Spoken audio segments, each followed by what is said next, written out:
the Bible. Is it hard to understand? When it comes to reading the Bible, the first thing that comes to mind is the fact that this is the Word of God. The seals have been broken, and the truth is here. And when we go throughout the scriptures, when we go throughout extra biblical records, we find that the language that God employed, that He used to create the heavens and the earth, was the Hebrew language. Christ said, I came for the lost sheep of the house of Israel. But yet no one, no religious leader, no religious church out there anywhere can now identify the 12 tribes of Israel. Can we? God is quite simple, but it seems as if man makes understanding Him hard. What are those mysteries?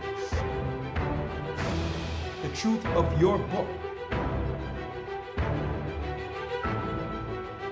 and the truth will make you free.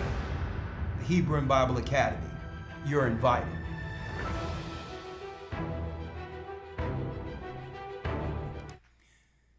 Blessings, blessings, brothers and sisters throughout the four corners of the earth.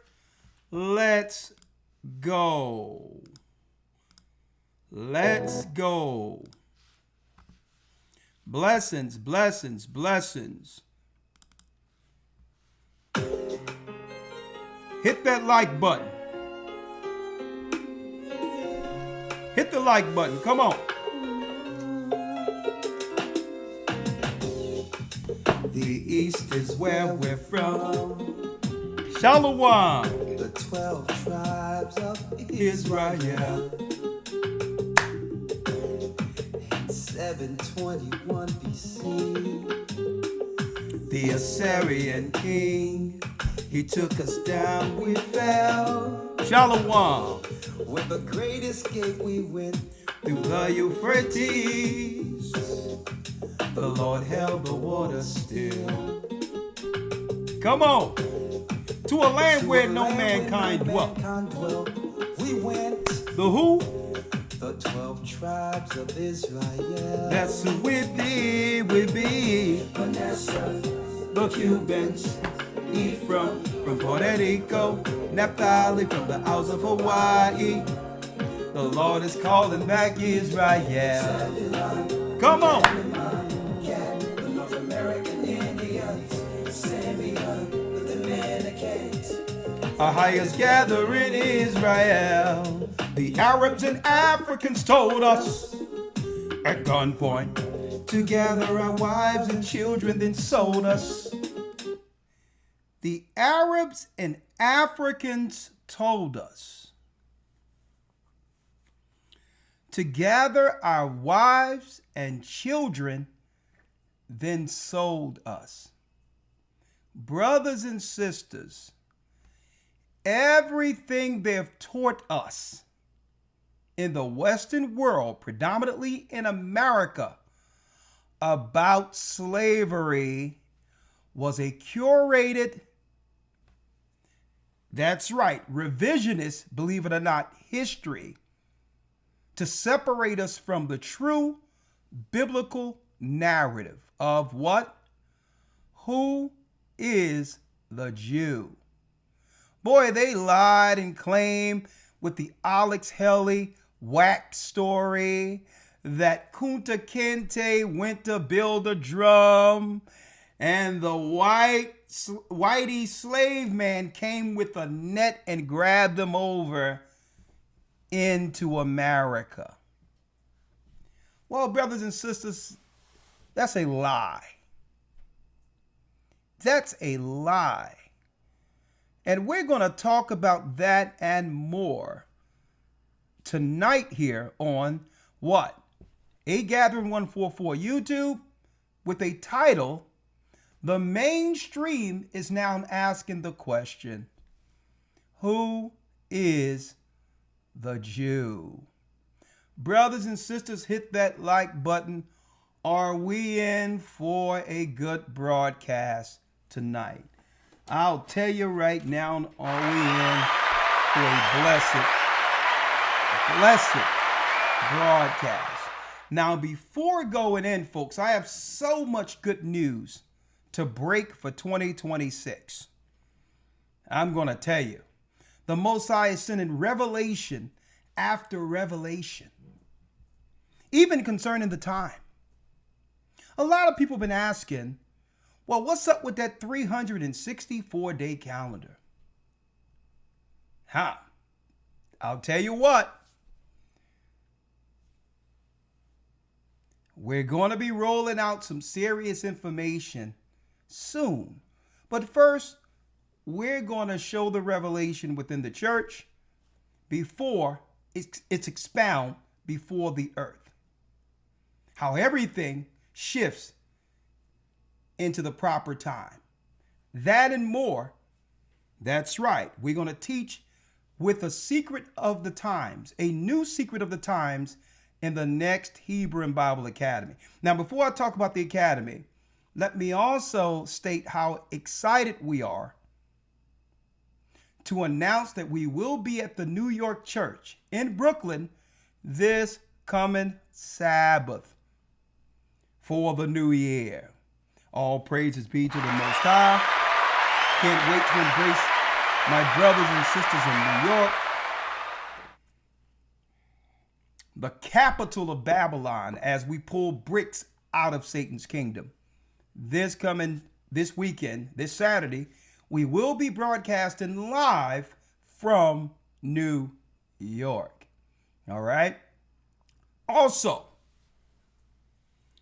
man, we have a lot of great announcements that I can't put out there right now. Right? I'm talking about big, groundbreaking insight in what the Most High have blessed this church with for those who are coming into the body. In that announcement, we're going to make a grand announcement at this year's Passover. A grand announcement. So a big breakthrough just happened, but we're going to announce it at the Passover. So be there or be square. Okay? All right? Be there. A grand, just good news, a serious announcement that we'll do at the Passover this year. Okay? So again, go to gatheredofchrist.org. You can look at the holy days. The dates are there. Everything is there for you. I don't want to waste too much time in announcements. You go to gatheredofchrist.org. Holy days, dates, everything is right there for you. And, of course, the Most High have given us the revelation for the full resolving of the 364 days that was revealed to our church in 2013 while everyone was following the moon. We're going to be breaking all of that. Okay? The Most High gave it to us. Right? But so I can go into this lesson here, because I got one more announcement after this. 1 second. Let me first tell you what to look forward to in the next Hebrew and Bible Academy. And if you are Lawya Academites, you know who you are. Please get in. Please get in before, brothers and sisters, the final week. We have our administration up 24 hours a day processing emails. Not that we're not there to do that, but it'll be so convenient if you can enroll in advance and we can send your welcome pack out, all the information well in advance so that we're not working around the clock at the last minute. Okay? So if you can get in the academy, Elder Lawya, we going into week 11, right? Yes, sir. Week 11. Week 11, and what's the lesson for week 11? Week 11 will be how the Jews lost Jerusalem. How the Jews lost Jerusalem. Folks, you can't make this up, how our lessons fall right and flow into prophecy. Like we've been told you we're going to do this lesson weeks ago, and all of a sudden, mainstream is asking questions concerning who's the Jew. Who's the people that are entitled to Israel? In the same week, we had no idea what the new circulation was going to be this week. Right. Running right in with current news. All of a sudden, what the lesson we said that we're going to do weeks ago is concurrent. It's running fluid with modern day prophecy. You can't make that up. So this week we're doing how the Israelites lost Jerusalem. History, Bible, all of that. Timestamps, a very, very, very detailed scholarly level lesson concerning the Israelites this coming Sunday. And then what's the last lesson, Elder Lawya? The last one shall be, what's the exact word? And I believe it's Hope after Armageddon. Hope after Armageddon.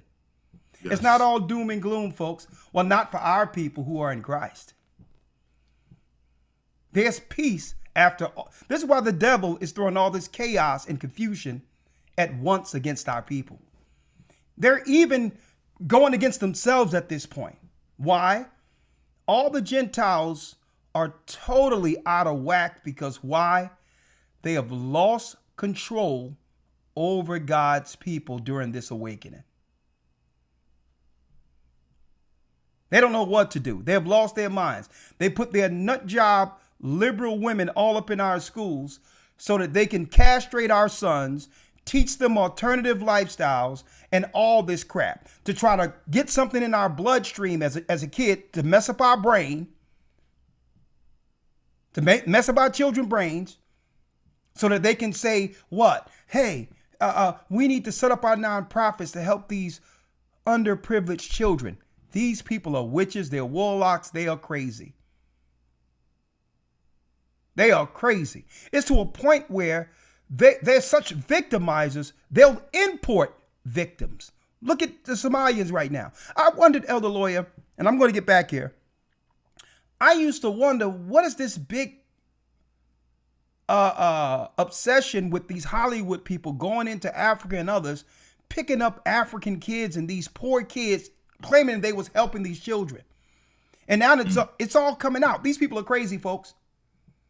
They're getting these children knowing under the liberal satanic ideology that what? You get an underprivileged child, you can actually set up a nonprofit for underprivileged kids. So now you don't have to pay the same taxes in California like you used to, like Angelina Jolie, Brad Pitt, or whatever, as an example. They don't got even though the taxes are high in California, well, it's a tax break because they wouldn't and rent them some kids from over in Africa. Only thing they had to do was set up a nonprofit. That's how crazy these satanic libs are. I know their accountant is telling them, oh, just go to Africa and grab a few African, go to Africa and grab a few African kids and set up a nonprofit and you'll have a tax break. And these children are, I'm going to tell you, they get up in our, I'm going to tell you, they mess up these children. It's to the point where we started waking up. They had to go find other victims and import them here as immigrants to continue their wickedness. Right? So I'm going to tell you, hey, brothers, that's why I'm glad the Most High have given us this church, the awakening. Our eyes are wide open. These schools are wicked. It's evil, all of that. And guess what? That's why I'm doing week 12, Hope After Babylon. Hope after Armageddon. Why? Brothers and sisters, they are going buck wild. They're going against each other now. And now our people need to pull back and allow Esau to crash out against one another. Do not let these crazy liberals start teaching your children all up in school. Because victimization, having a dumb child, means finances for them. A dumb child means underprivileged, and now they can go to they can now go to one of these nonprofits, these satanic white libs, and set up to help the child they broke. So it's in their interest to break our children in the neighborhoods. Their nonprofits is set up for victims. See? So again, we have to take full authority because they understand there's no controlling God's people anymore. We have awakened. So let them crash out on each other, and folks, do not allow our people or our children to stand in the crossfire. Right? Oh yeah, one other announcement I would like to make, Elder Lawya. Since we're doing a lesson today, a broadcast today, where the Gentiles are asking, who is the Jew all of a sudden? Right? They're questioning these Christian Zionists, these so-called evangelicals, and they're asking some good questions that I believe we can answer. But since we're talking about that, Elder Lawya, I've been invited this coming Friday at 2 p.m. to be interviewed on X, right? And this interview, you can pop in. I need somebody to assist me here. But this interview, I mean, I think they're going to have 700 people in the room or whatever the case is.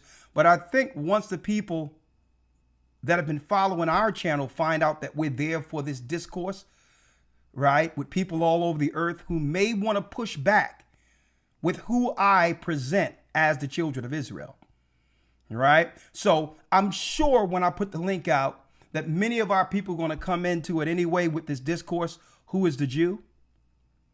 It'll be on X or Twitter this coming Friday.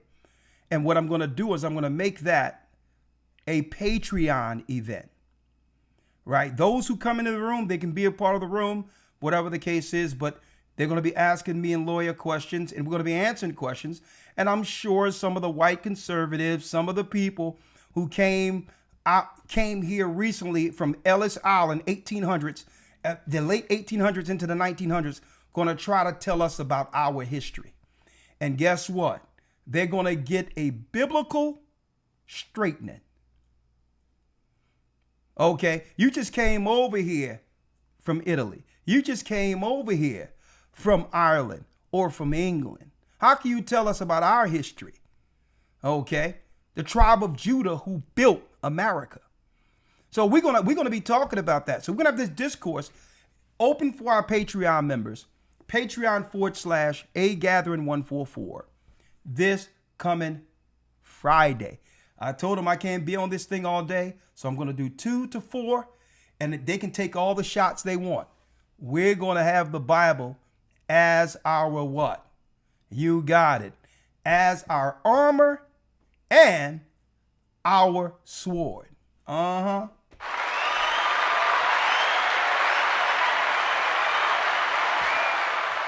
and again, for those who would like to be a part of the Hebrew and Bible Academy, which starts up in about 4 weeks, in a month from now, go to historytimes.org. I want to see y'all in the house. historytimes.org. Put your enrollments in. And again, we're going to be attacking. Let me just put this out. We will be in the Bronx. I said Brooklyn. We'll be in the Bronx this particular Saturday. We'll be in the Bronx. We'll be in the Bronx. Hold up. Look like Gaja is trying to come into peace, ain't it? Hey, everybody it's about to heat up this year, Elder Lawya. I'm telling you. Right? It's going to heat up this year. Right? Give me 1 second before I bring you in, Gaja.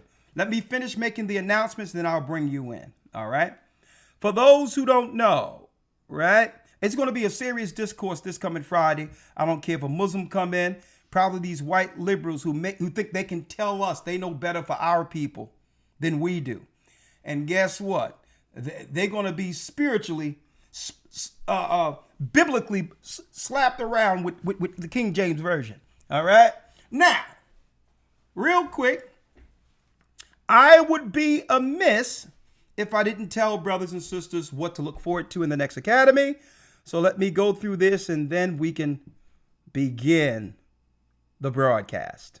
All right. This particular Hebrew and Bible Academy, go to historytimes.org. The theme for this will be Bible history and chronology. Learn your book. Learn your book. Let me tell you, that's the advantage Esau have had against our people for years. They're not more spiritual. Okay. They're not more intelligent when it comes to teaching the book. It's just that we have been understanding their lies through the satanic theologian seminary college that was set up to keep us under subjection to Edomites, to the European. So what we need to do is break the chains off of our minds concerning the theology that have helped destroy our communities. What crazy doctrine out there would tell people, what God-fearing doctrine would teach people, oh, the law's done away with? I'm like, how stupid do you think our people are? Without law, there's chaos. How can you teach a people who are already struggling under chaos in the neighborhoods, deprived neighborhoods, that it's okay to break God's law? So we're destroying that crap. Let me tell you, we're going to teach our people to learn this Bible like the back of their hands. These people over the theologian colleges are Satanists. And they make you believe, they done gaslighted us into believing that we're breaking Christ's law if we follow Moses' law. How stupid do they think we are? When Moses prophesied of Christ, Christ confirmed Moses. They'll make you think that the Old Testament got a different God and the New Testament is a different God. And now you look at the conditions. Look at the conditions of our neighborhoods with this mess they've given us. So we bring this thing around full circle. Learn your Bible. Bible chronology. We're going to teach about the church fathers who were all black. There was no such thing as white apostles. The white Romans were the pagans in pagan Rome. They were going to the pagan temples. All of the disciples were black men. Every last one of them. Yeah, they were white converts, but they learned from the original apostles. We're going to break all this down. Church fathers. We're going to break down Israel's prophecies, the fall and rise of Israel. So not only are we going to talk about the split between Israel and Judah, in that same lesson, we're going to show modern day time, modern day prophecy, how God has begun to awaken the children of Israel throughout the four corners of the earth. It's almost going to be an updated version of the 12 lost tribes found.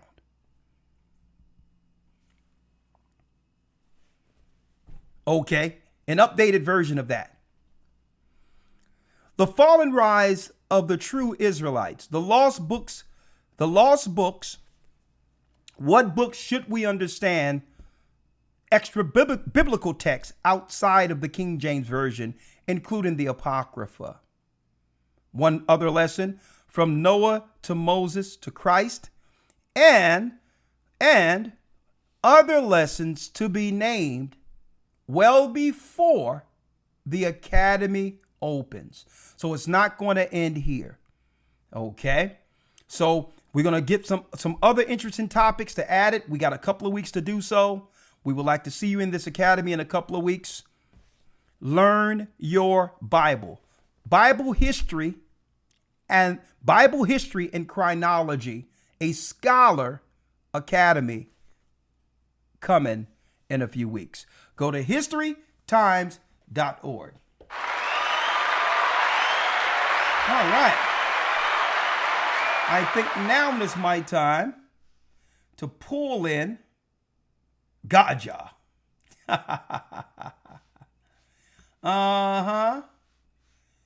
Let's see.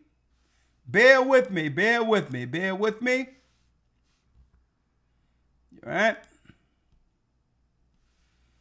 All right. Let's do this. Bear with me, folks. I could just, where Lawya at? One second. We're going to bring in God and we're going to jump right into the lesson. And again, for those who don't know, who doesn't know, I will be on a Twitter space, X space, this Friday, a discourse, Who is the Jew? And I'll be giving out the link. It'll be for my loyal Patreonies. And we're going to have it private for Patreonies. But for those who want to come in the room, you'll be more than happy to do so. And I'll give you the link before the broadcast is done. Okay? Now, before I do that, let me make sure I pull in Ganja. All right. Let's see, Ganja. All right. All right, Ganja, I know you're waiting over there in the wings, ready for me to go into this lesson. I'm going to put this in the chat for you now because we're right on schedule with the lesson. I wanted the lesson to start at 6:30. Here we go.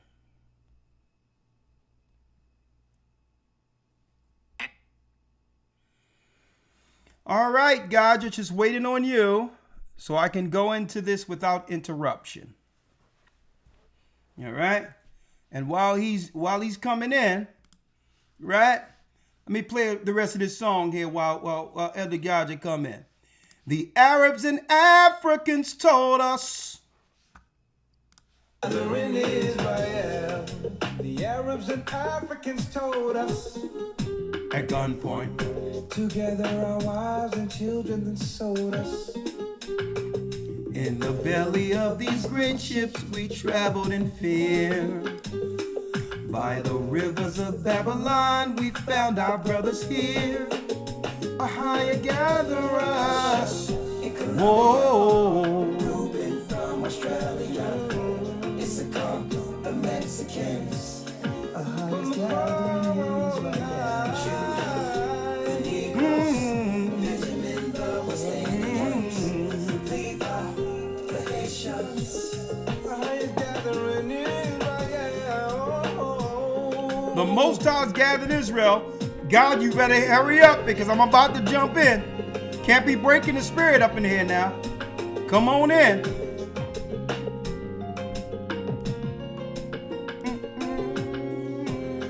Man, backyard is cold. Asher in Colombia. Reuben from Australia.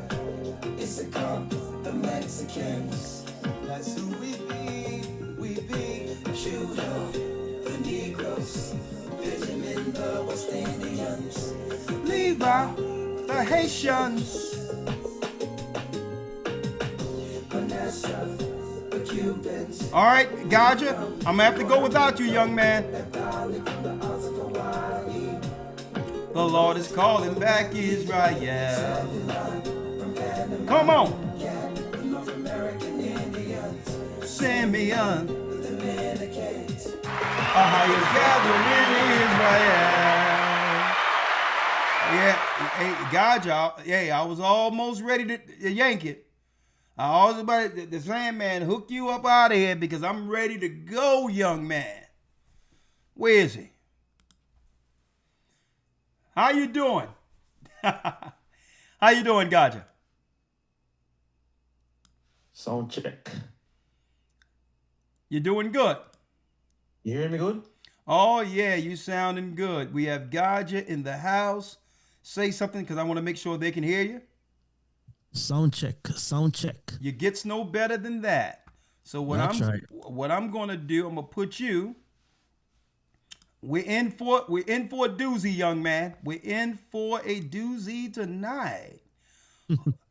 the mainstream media, Gaja, is asking, who is the Jew? Now, this is quite interesting, right? So what I'm going to do, I'm going to put you on this layer here, all right? I'm going to put you, just bear with us, folks. I'm setting it all up here, right? Get Gaja right here. Yep, so when I go to the zoom layer, I'm able to just grab you just like that, and you'll pop up right there. There it is. Right? Gaja in the house, live from the UK. Hey, Gaja, the Most High is something with these revelations, isn't he? Huh? Yes, sir. Definitely. Definitely. Brother, let me tell you, it's going to rock the world. You know, and and everyone is going to be looking, right? Those who follow the church and those who begrudgingly follow the church. But nonetheless, they follow it. They follow it. It must be something there, right? And hey, if you get in from the skin of your teeth, as long as you're in, hey, we're here for you. We love you. We love you whether you love us or not, right? That's what it is. We are servants bound to teach the gospel, right? There you go. There you go. Right? I got him set. All right. Good to see you. I got my man, Elder Lawya, set. Elder Lawya, here we go, young man. Yes, sir. Yes, sir. I don't know if there's a way that you can make it to where I can hear Gaja as well. I can't hear him. Oh, yeah. As it is now. There you go. Boom. See that? See that? All you have to do is ask. That's all you have to do, young man. There it is. That's all you have to do, my brother. Elder Lawya, my brother. Let me tell you something.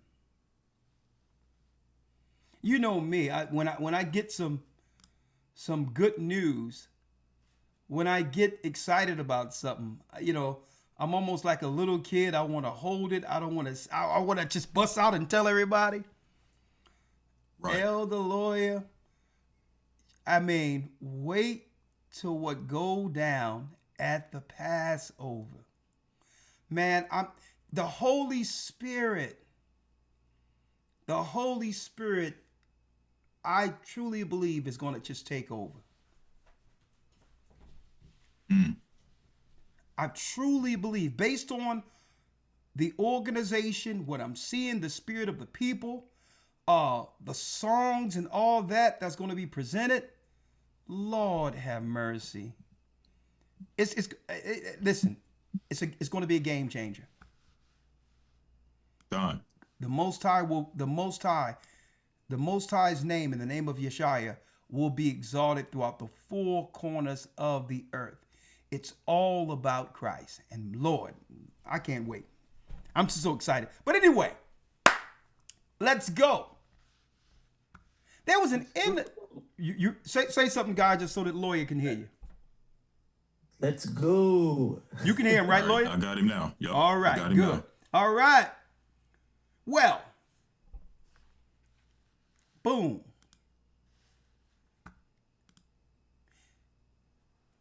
Carlson Tucker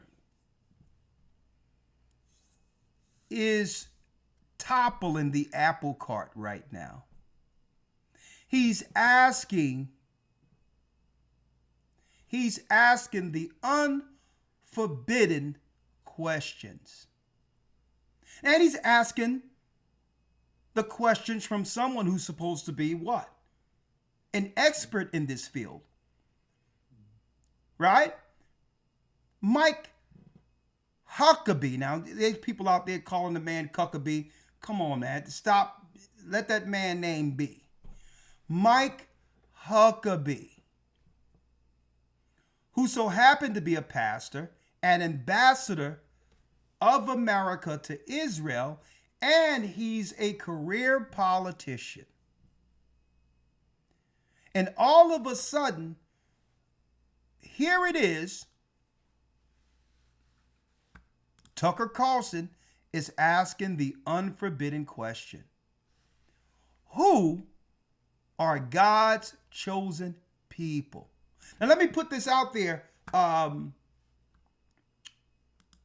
Carlson Tucker. Let me put this out there, all right now, because the avatar is going to have your picture there, and you may run into a guy with a white, what you may perceive, turban on. Okay? Do not get intimidated. Don't think I'm one of those irate guys I'm not here to call white people the devil or anything. I'm here, if you want to reach out, to have an intellectual conversation where I will actually bring the history to answer your question for you. And if by chance you don't want to ruffle too many feathers, you're already stepping over the line as far as your fellow right-wing Americans are concerned, at least look at this lesson today with the history we present. And you tell me, Tucker Carlson, whether or not your question has been answered. Just put it out there. But anyway, Elder Lawyer, he is overturning the Apple card. Tucker Carlson is asking someone who should have the answers. He tick all the boxes. He's a right-wing politician, conservative, Republican, who believe in God and nation first, old red, white, and blue, America, and guess what? Even apple pie. He believes in pro-life. He believes in God. He claims he believes in Jesus. He also has what? He's a theologian. So he's not only one who have learned about the Bible, he teaches the Bible. So what better person, brothers and sisters, to know who are the chosen people than this white Christian? So let's hear Tucker Carlson ask the forbidden question. Right? Who are the people? Who are the modern? Yes, who are the descendants? So we know, and I believe, and I agree with you as a Christian, that God promised this land from modern day Iraq to modern day Egypt to this people, the Jews, to Abram's, actually not to Abram's descendants, as it says in Genesis 15. Who are his descendants now, and how do we know who they are? I think they're the Jews. Whoa! Now I'm gonna let it play, folks. Elder Lawyer, Gotcha. How many times have I said on separate broadcasts out there that I can't wait for this question to be asked mainstream? Right? So before I open it up, Elder Lawyer, to you, because, Elder Lawyer sometimes be seen behind a lot of these scenarios. Right? Let me go back to Elder Lawyer now. Elder Lawyer, why now? Why do you think, Elder Lawyer, this question, who is the Jew? Who is the Israelite? A forbidden question, as if they didn't see us all on the street before YouTube, before the internet, screaming in New York, throughout from coast to coast, that the blacks are the children of Israel. It was totally getting dismissed. Why are they allowing this question, from your perspective, Elder Lawyer, to be asked now? Well, I think it's multi-layered to a degree.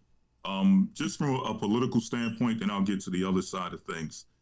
From a political standpoint, there's always kind of been this divide, this separation between what you would consider, to some degree, the alt-right, or what somebody, the alt-right and Jewish people. Okay, hold on. Because I'm sure Elder Rawchaa want to hear what you have to say. Yes, sir. He can't hear you, so. I can't hear. All right, hold on. There it is right here.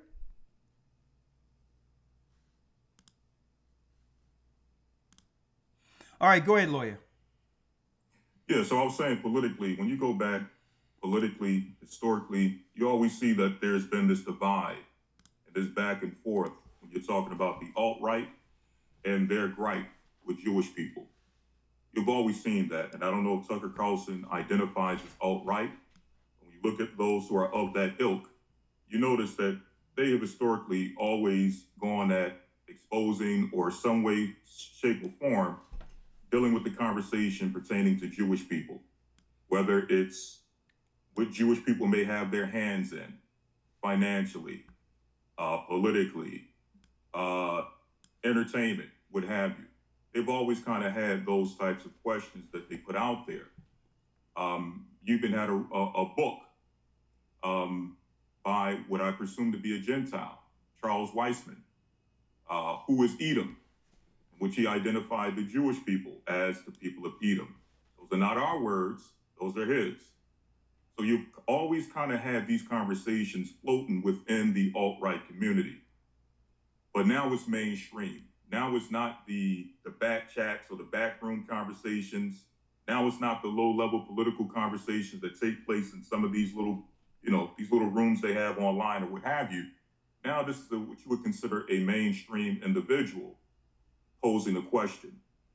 And that leads me to the second point, is that I believe, and I don't know what his stance is on who the Jews are or who they aren't, but I think that with the rise of the internet, with social media, the Israelite conversation, which at one point could be dismissed to some degree, can no longer be dismissed. Whether or not you agree with it, you can't avoid it anymore because it's right there, it's in your face, it's now prevalent. And now we have the same footing to some degree as Israelites, as a Tucker Carlson. Whereas before, what was he, Fox News?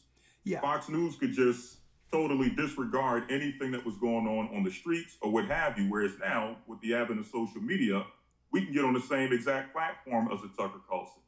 And he can hear the conversations of what we are saying. And when I say we, speaking about Israelites in general, he can hear the conversations that we're putting forward pertaining to our position as to who the Jews are, who the Israelites are, and who they aren't. So I believe that's also playing a part in these conversations that we're now seeing. Great point.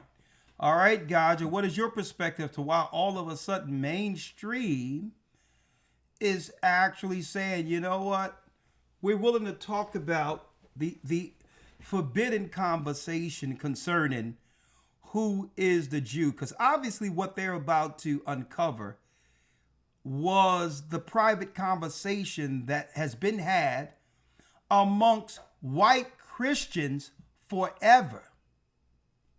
Right? White Christians, just a matter of fact, would tell blacks, yeah, these white Jews are the chosen people. Right? It was a conversation amongst them, even though other lawyers say there's always been a little spat in between, was like, well, hold up now. There's this racist theology that says that we will allow whites to be the chosen as long as they don't disrupt our power concerning ruling over the blacks. Right?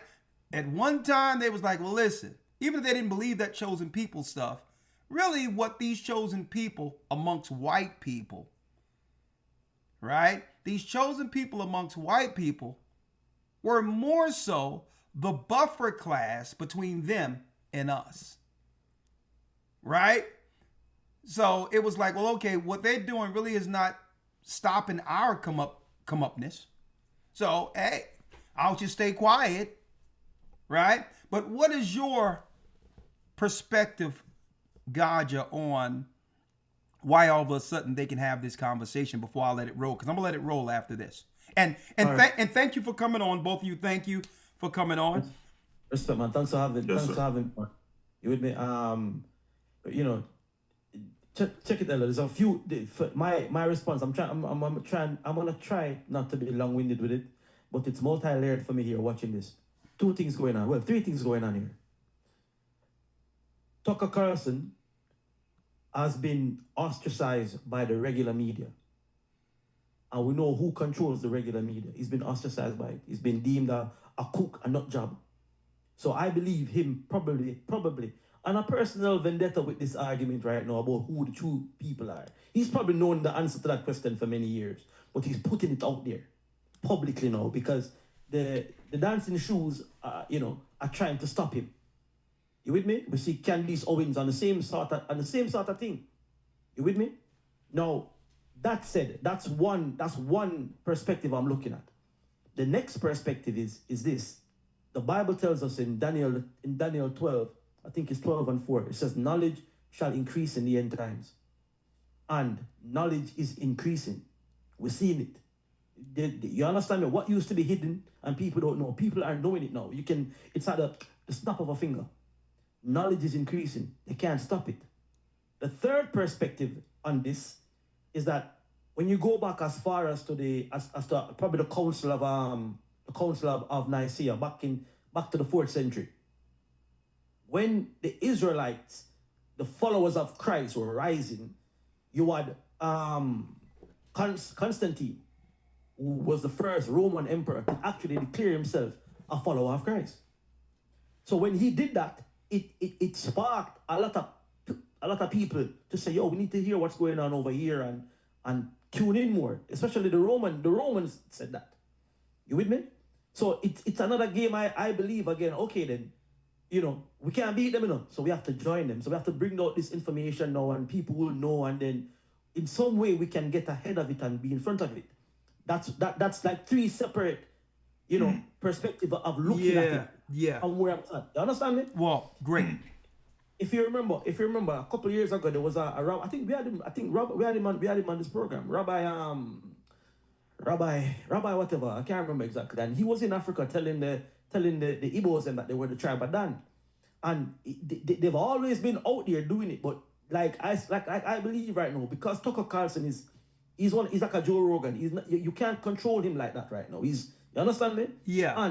And the mainstream media is going after him. They're trying to discredit him at every turn. So he's like, all right, then let me shine some light now on you now, okay, on this question. Let me bring some attention to it because we know it. When we spoke to that researcher that was in Sheffield, Arian Ellak, that did the DNA testing, he refused to come on this program because he would have to then admit what they know is DNA evidence, is scientifically proven. You understand me? So it's not that they don't know Arthur Coulson of the 13th tribe saying, no, listen, if these people are the dancing shoes, then it must be a 13th tribe. So this information is here. It's there. It's always been in the circle. But like I said, knowledge increasing. And these people are going after certain people within the right wing, the right wing establishment, the white conservative establishment. They're going after them. So they're putting it out. If you notice, about a year ago, Vladimir Putin opened what I'm calling the Russian icon and showed the images. Okay, well, let's not put too much out there. I just want to hit what I'm with you. You good. And guess what? Believe it or not, Gaja, believe it or not, I thank the Most High because when it comes to the radio savviness and the interactions, when it comes to mainstream and operating behind a switchboard, believe it or not, that was an education for me to see how that whole radio dynamic worked when I first met you. I'm gonna tell you, and right. So I believe that the Most High was preparing us for this moment in that room before there was podcasts and all of that, to where, yeah. And think about it, Gaja. Think about it. Elder Lawya just dropped it and it come around full circle. The mainstream have been brought down to where we thrive. They're in our playing ground. Mm-hmm. We've been here, discourses, debating, doing all of this, fighting to bring this question to the forefront myself personally for decades, knowing what it would mean for our people who've been waiting for this truth. Now, but one thing about it, somehow our people have an inclination to more so pay attention if a white man is asking the question. Right? So we're going to let them talk.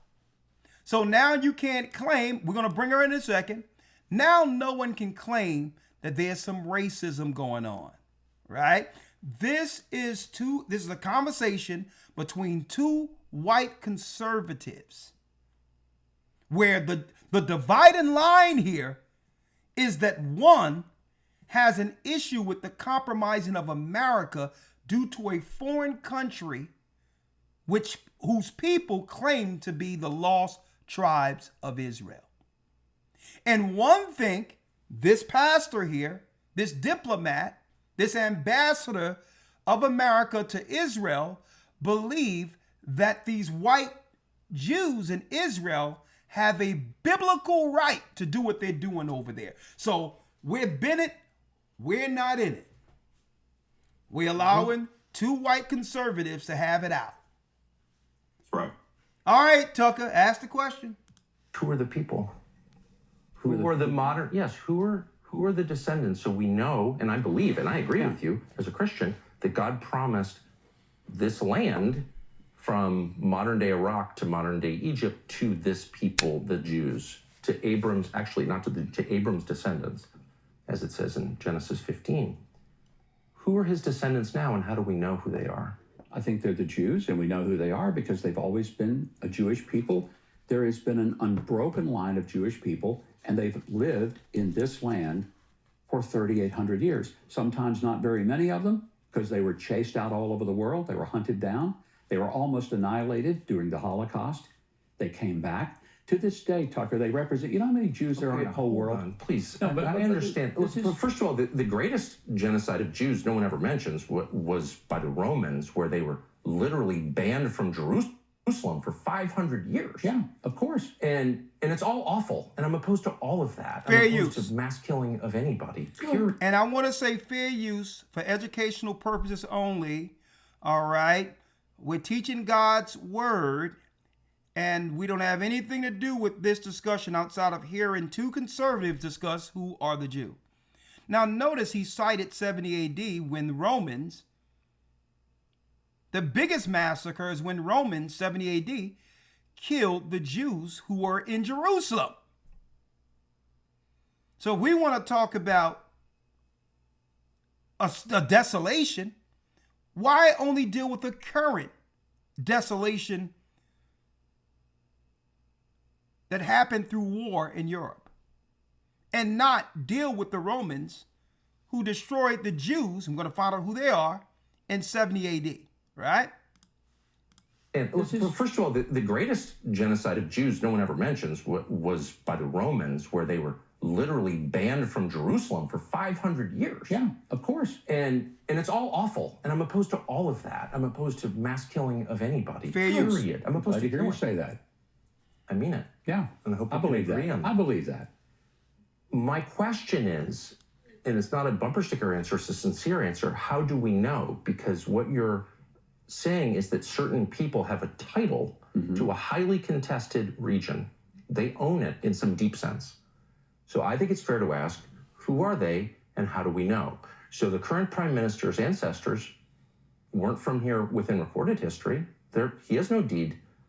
Bibi Netanyahu, on one side, his family's from Poland. They're from Eastern Europe. So how do we know that he has a connection to the people who God promised the land to, Abram's descendants? How do we know that? Well, if you take the genealogies that come not only from the Old but the New Testament, you see that there is a historical connection through the entirety of the Old and the New Testament that details the Jewish connection to this land. Does that Now, for those who've been fairly recent to this understanding, I just want to first back what Tucker Carlson is saying and stating as fact. that what? That Netanyahu genetically don't have a tie to the land of Israel, according to Tucker Carlson. Well, why? This is why. Here is Netanyahu's father, Benjamin Netanyahu. Well, his name was changed to Netanyahu. Before that, his name was Benjamin Milkowski. Right? Milkowski, a regular old Polish guy. Right? So he changed his name to a more Hebrew name, but before that he was only Polish. For those who are fairly new to this, to understand that Tucker Carlson is a serious journalist. So what he's doing is he's showing the research that brings what we're dealing with today in the Middle East into question, concerning a people who through theology are claiming to be the biblical people who lost Israel in 70 AD throughout history. Right? Benjamin Netanyahu. Right? Look at this. Check this out. When you type in Milkowski, look what comes up. Benjamin, his father, Benjamin Netanyahu Milkowski. He was a historian specializing in Jewish Golden Age of Spain, and his paternal mother,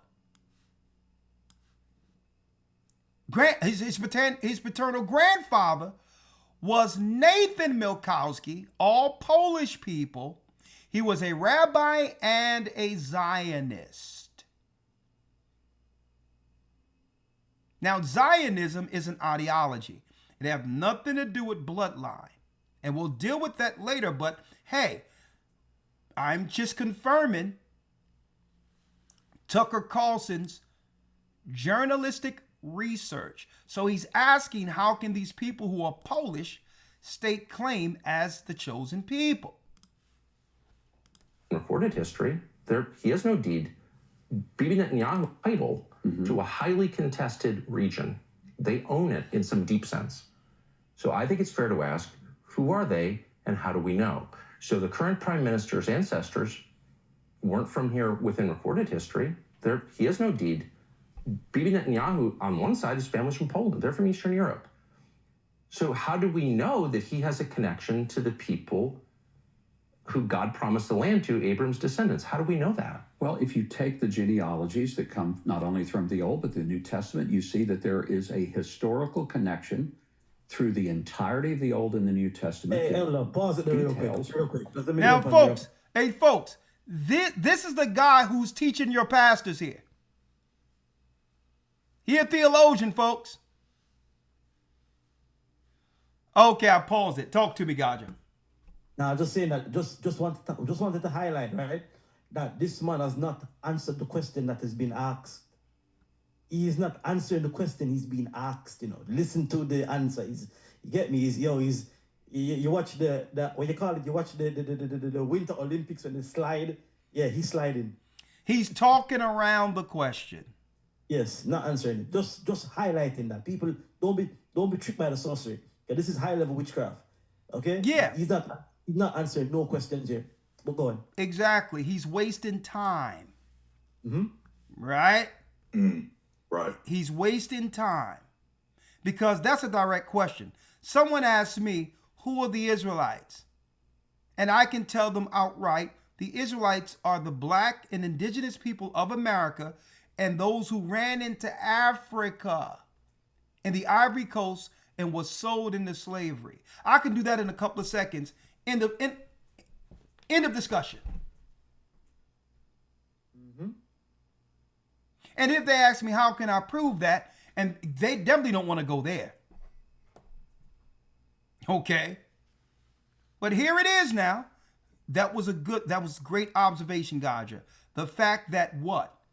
Why can't this guy answer a direct question? If someone has a deed or a claim to a land, shouldn't you be able to prove you are the people? Right? Because all of America and the Christian churches thought that you were the people. Right? So, hey, what proof do you have? Well, let's see. So how do we know that he has a connection to the people who God promised the land to, Abram's descendants? How do we know that? Well, if you take the genealogies that come not only from the Old but the New Testament, you see that there is a historical connection through the entirety of the Old and the New Testament that details the Jewish connection to this land. Does that include Bibi's family? How do we know that if his family they were comes here? scattered. But how do we know it's the same people? No, why is that crazy? If you say Elder Lawya, if his people were scattered, then how do we know that these are the people that were scattered? Exactly. Now, I got a lot to unpack just on that. Because guess what? The diaspora scattering is prophecy. And we can find who those people, all the areas of the earth these people were scattered to. Right? Very good question, because now he's using biblical terms like scattered. Right? Scattered. But how do we know it's the same people? No, why is that crazy?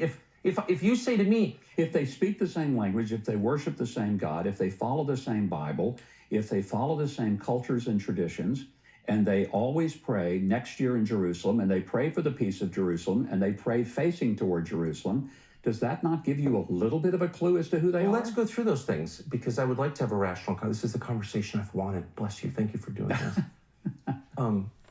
Let's just go through those things. Okay. So one of the things I admire most about Israel is they resurrected a dead language in 1948. Yo, hit that like button. Elder Lawya, they in your department now. And that's a lie. They never resurrected no language. Oh, no. But check out, but you have to realize how tactful Tucker Carlson is being. If he come off straight abrasive against everything that these people believe, it'll shut down the conversation. Let me tell you, man, this guy is a journalistic surgeon as to why they hate this so. He understands how to straddle that fence so not to offend, to extract the information that these people don't want to discuss. Elder Gaja, I'm going to tell you, everything this guy is doing is a tactic.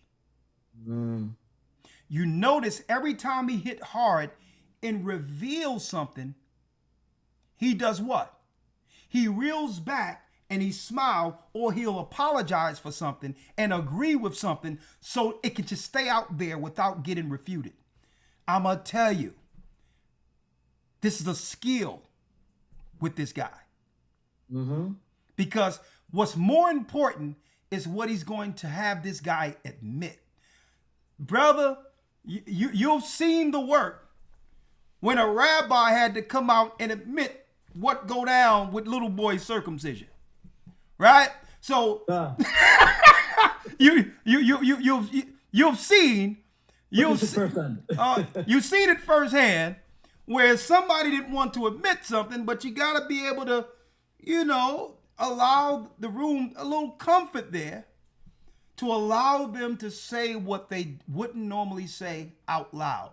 So I can respect, I've done it, I've seen it, and I can respect what this guy's doing. So what you can't do is pick apart his tactics. Understand how he get the resolve and get them to say things that they wouldn't say to us. See that? Con. Oh, you see it? So let's go now.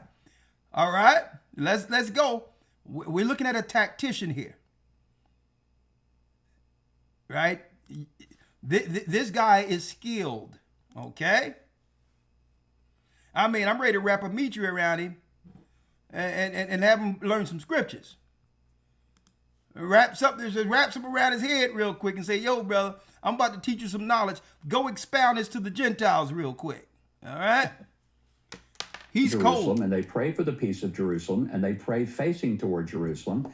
Does that not give you a little bit of a clue as to who they Well, are? let's go through those things because I would like to have a rational. This is the conversation I've wanted. Bless you. Thank you for doing this. You see that? let's You see that? See that, Gaja? Yeah, man, they gave him a compliment, man. Yeah, man. Oh yeah. So now he can come down off of that. You know what I mean? He's not defensive anymore. Well, thank you for coming here. I really appreciate you being here, right? And then he gonna come with the sword again. Check it out. Just go through those things. Okay.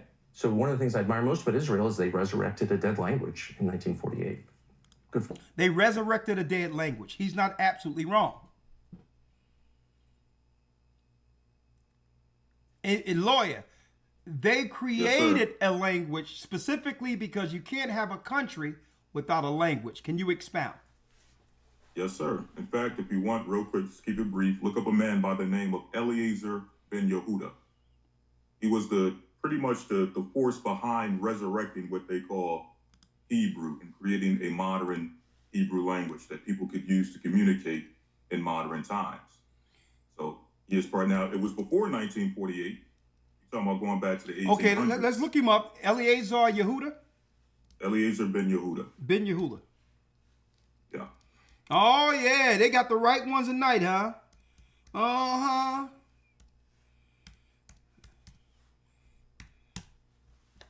Eliezer ben Yehuda. And look at that. Hey, man, we got some serious people on the panel tonight. We got Lawya. He says, look up Ellie. And not only that, Ellie Lawya just pulled that shit straight out of his brain right here. Look up who? Look up Eliezer ben Yehuda. Who we have here, Elder Lawya? Let me see what you got there. It says Hebrew linguistic, grammarian, journalist, lexicographer, a newspaper editor, and a Zionist activist. Another Zionist there. And what he's renowned for. Yes, sir. I'm going to read this. He is renowned as the lexicographer of the first Hebrew dictionary and also the editor of the Jerusalem-based Hazvi, one of the first Hebrew newspapers published in Mandatory Palestine. Ben Yehuda was the primary driving force behind the revival of the Hebrew language. Let me go here. Of the Hebrew language. Read that again, Elder Lawya. He's known for reviving the Hebrew language, which means they just made a dialect for the sake of the new state of Israel they were creating. Right. Right? All right. But guess what? They're not reviving Hebrew because the Hebrew Lawya teaches is the ancient Hebrew. All right? They made a new dialect strictly for the new Western Edomite country. That was really set up through the ideology of Zionism, a movement. All right? Boom. So, hey, check out Tucker. Here he come. And they pray facing toward Jerusalem. Does that not give you a little bit of a clue as to who they are? Let's go through those things. We pray towards Jerusalem, but go on. Because I would like to have a rational. This is the conversation I've wanted. Bless you. Thank you for doing this. Let's just go through those things. Okay. So one of the things I admire most about Israel is they resurrected a dead language in 1948. Good for them. Well, they really didn't resurrect it. It was existent. Okay, I'm not. That's a compliment. I'm not slighting. No. But it is the first time in all of human history that a language has survived through this length of time. It's. I would call it. You might not, but I would call it a miracle. Hit that like One button. of many. Okay. That you can attribute to this. I think it's wonderful as someone who loves language. Netanyahu's parents did not speak Hebrew. Okay, they didn't live in this region. Netanyahu, the founders of this country, were mostly secular. Some of them were avowed atheists. They were not praying for the peace of Jerusalem. They weren't praying at all because they didn't believe in God. So they don't believe in God, but they want a land promised by God. Got it. Hey, it works out. It works out flawlessly. You don't believe in the book, don't believe in God, but God promised you the land you're in today. Great.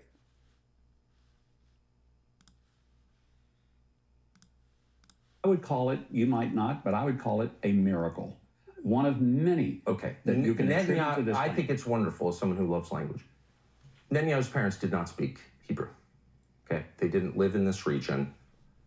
Netanyahu, the founders of this country, were mostly secular. Some of them were avowed atheists. They were not praying for the peace of Jerusalem. They weren't praying at all because they didn't believe in God. There's no genealogy linking their families to the people of this land 3,000 years ago. They're not. So how do we know, since they didn't share a language, they didn't share a religion, they had no religion whatsoever, how do we know that they had a right to come here from Eastern Europe and But they were take scattered. the land? They were scattered to understand Eastern Europe. that. They were scattered all over the world. There were many in Ethiopia. They were in Russia. They were in Poland. They were throughout Asia. Jews were all over the place, but they were still Jews. But they were still Jews. Okay, That's so then, what let made me them get to the unique. nub of the question, since again, a lot is at stake, a lot of money is at stake. Land is very valuable.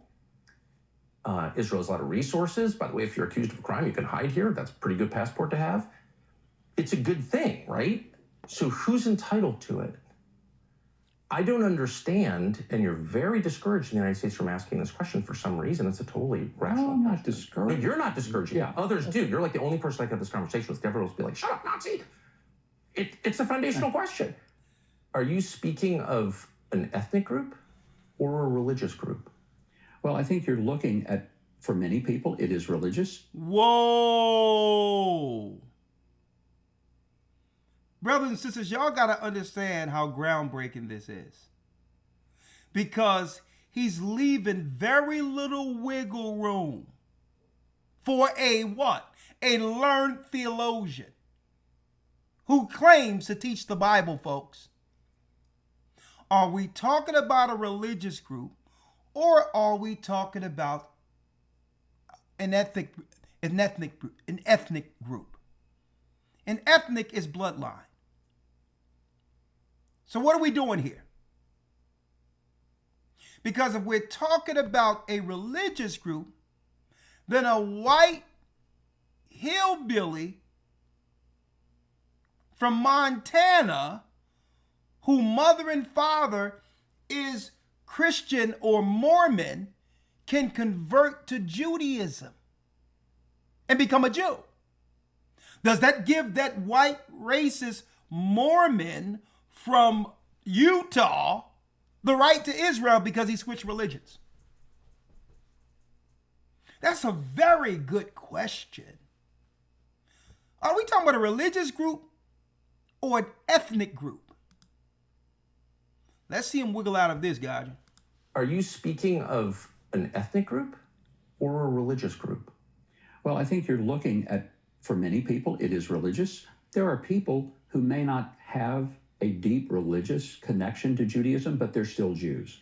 Okay, so it's an ethnic category. It is ethnic, but it is also religious. It is rooted in religion. You can't take it out of it. Now, that means Then there's how some people, can an atheist... Well, I will tell you this. There are some people who say, I'm Christian. They never go to church. They never pray. That is a what? That is a redirection. That's look over here and not answer the question. We're not talking about whether or not Christians go to church. Oh, man, it's high level witchcraft this discussion. High level witchcraft. Yo, he's a master diverter. He's diverting. He's a master. He's sliding. But What does got to do with Christians going to church? exactly. Right? Exactly. These are the people that are teaching our pastors, folks. Right? But there's a lot I want to unpack, so I'm going to go here. So now he's going to waste more time. Okay? Very great question. We allow the journalist to ask the question again. It's a simple question. Are you an ethnic group or religious group? Right? Now, why is he asking this question? If we are Israelites or ethnic Israelites who had the land before the fall of Jerusalem, and just say an Israelite started to worship Baal, right? This is why the Most High took us down, because we started worshiping the gods of the Gentiles. Well, suppose an Israelite changes religion. It doesn't change his ethnicity. He's just an Israelite who went off and started following another god. So your religious practice doesn't determine your ethnicity or race. You cannot stake claim to a land based on religion, because anyone can change religion. A Chinese man can no longer be Buddhist and become Christian. But does that mean he's no longer Chinese? So I'm glad he's nailing this down to simple terms with his questions. Right? Because then it leaves us with, okay, if these people don't know who they are and don't know why they have a right to the land, then why should we not only back what they're doing, why don't we find out what people own the true deed to that land? Because if these are not the people, it is opening up a can of worms, Elder Lawya. Right? It's opening up a can of worms. If these are not the people, and it's all of this, and you're so hell-bent on getting this land, and it's so important according to God's prophecy, if you can't explain that you're the people, shouldn't we be trying to find the other people to get them here? Right?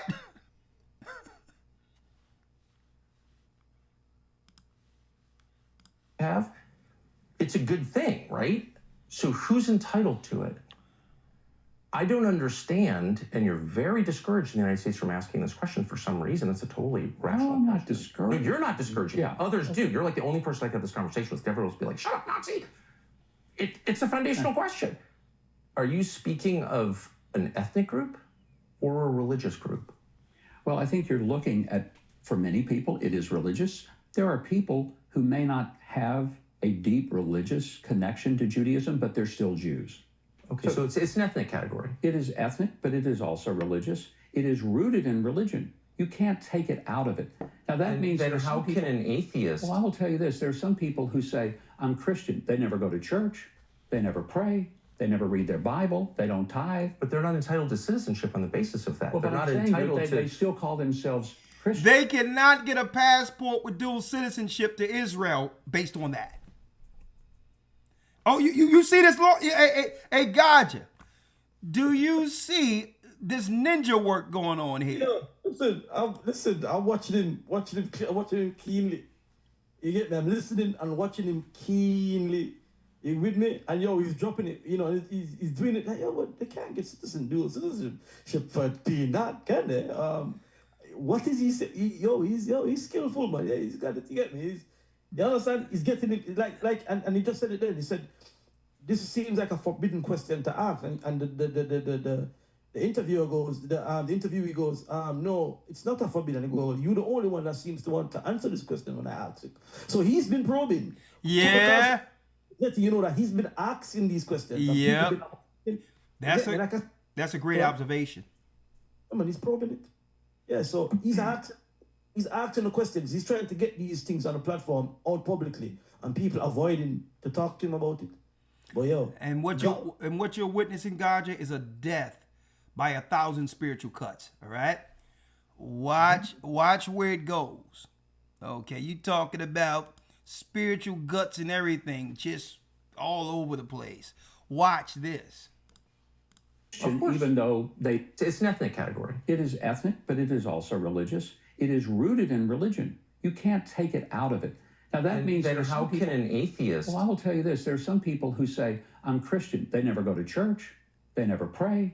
They never read their Bible. They don't tithe. But they're not entitled to citizenship on the basis of that. Well, they're but not I'm saying entitled that to. they still call themselves Christian, course. even though they identify Okay, in but that way. here's the difference. You're saying that people who have this identification have a deed to a huge chunk of land on the Mediterranean, okay? So there's, it's a right. You keep telling me it's a right.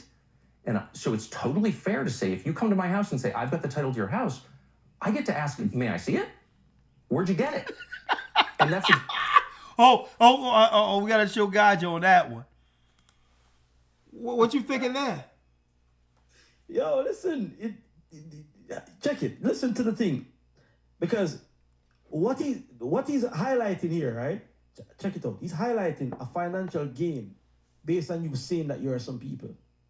You have the entire land on the Mediterranean Sea. And it's like you showing up at somebody's house and go, yo, it's my house. I have the title. Shouldn't you ask? Yeah, like just show me your name on the deed. Yeah, show me your name on the deed. It's a legitimate question. But check it out where it's going, Gotcha. The deed that give them the right to the land is the Bible. Now watch where this goes. Right? Watching. Right? So Christian Zionists for years been saying, of course they are entitled. They're the Jews, right? Or, the Bible is their deed, right? Check it out. exactly what happened here. People from Europe, Eastern Europe, came here, in a lot of cases atheists, and kicked out a lot of people who lived here. Land. Well, but They did not just throw people They out. bought a lot of land. There's no They question did about buy that. a lot of land. But they The also, whole in idea of Zionist 1948, movement kicked out a lot of people. in the war. It was a war. I agree. Yeah. I'm not. Yeah. I want to Okay. relitigate the history. I'm just saying it's a fact. Okay. Including a lot of Christians. A lot of Christians wound up fleeing, and they lost their homes, and they've never been allowed back. And all of this was justified on the basis of this identity that is the ticket to the right that you keep referring to. So my question is very simple. I'm going to wait patiently for an answer. Does this right derive from religious affiliation or from genetics? And I would say it's both. But I would also say that when you said that Christians were kicked out, Tucker, Christianity is growing in Israel. Okay, but And there is a big lie that goes out there. But no, let me finish this, because I keep hearing that Right. Christians are really not treated well in Israel. That's a lie. well, there are lots It of is a different. lie. There are lots of different. There were 34,000 Christians in Israel in 1948. There are 184,000 Christians here today. And by Israel, what are you counting? You talking about the land? What territory are you counting? You're I'm counting talking about Israel proper, or are you counting Talking about Israel the West proper. Bank as well and Gaza? I mean, what do you when you say Israel? Those numbers apply to what landmass? It would be in Israel proper. Okay. There are 184,000. Now, Yes. I'll tell you where Christians are not doing very well. They're not doing very well in the Muslim-controlled countries. There's almost no Christian. And this is fair use because, according to the Most High, at the very end, we are to expose the synagogue of Satan. Fair use. What territory are you counting? You're I'm counting talking about Israel proper, or are you counting Talking about Israel the West proper. Bank as well and Gaza? I mean, what do you when you say Israel? Those numbers apply to what landmass? It would be in Israel proper. Okay. There are 184,000. Now, Yes. I'll tell you where Christians are not doing very well. They're not doing very well in the Muslim-controlled countries. There's almost no Christians in Qatar, for example, except those who live in the Christian ghetto, who are the service workers. I'm You sorry. can't Look, pray. I don't want to argue with you. There are many more Christians in Qatar than there are in Israel. That's So not true. what it actually is true. And I refer you to Wikipedia, Mr. Ambassador. Wikipedia, I refer you to the government of Qatar, the government of Israel. These are knowable facts. I'm in Jordan, by the way, numbers are down. In Syria, the numbers are down. In I'm just Lebanon, the saying, numbers are down. there I'm just are telling you that about twice as many Christians. but they live in hold the on. enclave. They are not native Qataris. Okay, we're mixing so many different categories Yeah. here. I'm just saying I get things wrong all the time. You've just gotten something wrong, and I think it's important to hold on acknowledge there. it. Pause There are that many for a more second. Christians in Qatar than there are in Israel. Fact. Hold How on, many? listen, I want to jump in. Just want to add something to this that I saw recently, right? There's mass conversion of in the Middle East right now, especially in Iran, where a lot of Muslims are converting into Christianity right now, living peacefully. Yeah. Okay? In Israel, in Israel, they've been spotted in the streets. They are being murdered. That's going on right now. And I'm going to tell you, they're not reporting the mass conversion because a lot of people are coming to the knowledge of Christ knowing that the pendulum is swinging the other way, that God is waking up his people, and they realize that what? And I also have it in some of this information I'm going to show. Islam in of itself have been an oppressive ideology and religion used to oppress and to destroy God's chosen people. Mm-hmm. And guess what? They know that the history, that the Arabs' hand in history can no longer be hid. For years, the Western world, this fake history they gave us in America, were intentionally hiding who perfected the slave trade before white people got in on it. God. And they hid it on purpose. They hid it because they was going to use that same construct to come in later to destabilize our people in the community once we begin to multiply in America. So they intentionally put all of slavery on white Christians and framed it through Hollywood that way so that they can use their secret weapon, the Muslims, the Arabs who perfected slavery, as what? As a neighborhood, as a community weapon at the very end, paid by Zionists to destabilize our communities. It was created. Islam was created by Zionists. It was created by the synagogues. We have that. We have that information. Yeah, I got the information right here. And another thing is they work in tandem because they both are anti-Christ religions at its core. So they can back up and let black and brown Arabs come in, like the Somalis and like all these others, to do their dirty work. But I digress. Mm-hmm. And we're going to show that in a couple of minutes.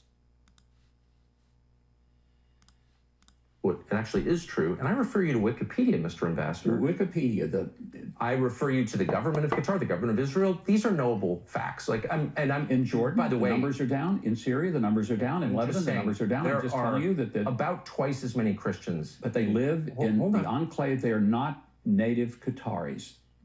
Okay, we're mixing so many different categories here. I'm just saying I get things wrong all the time. You've just gotten something wrong, and I think it's important to acknowledge it. There are many more Christians in Qatar than there are in Israel. Fact. How many? Now you caught me. I don't know. I can look at my phone, but I was just there, and there are many more. Like, whatever. But I just want to get to the point that forms the basis of this whole conversation, which is who has a right to the land? Yeah. And you said it's a mixture of religion and ethnicity. Because, as I noted, and you agree, many of the founders, maybe the majority of the founders of modern Israel, did not believe in God at all. So they were not religious Jews. They weren't religious at all. They were atheists. They said they were atheists. I believe them. So that suggests it's ethnic. But it's also true, as you well know, because there's a famous court case about this, that ethnic Jews who convert to Christianity do not have the right of return. That was settled by the Israeli Supreme Court. I'm very confused. So that would suggest it's not ethnicity. Because you... Exactly. If it's an ethnic Jew and he becomes a Christian, he loses his dual citizenship to Israel. So it's religion and isn't it? Ah! Right. Ding, ding, ding, ding, ding. Now, let's see him squirm out of this one. Because he already set him up. That you can be an atheistic Jew and claim to be a Jew and still have citizenship in Israel. You don't have to believe anything at all and have citizenship, right? As long as you claim that to being a Jew.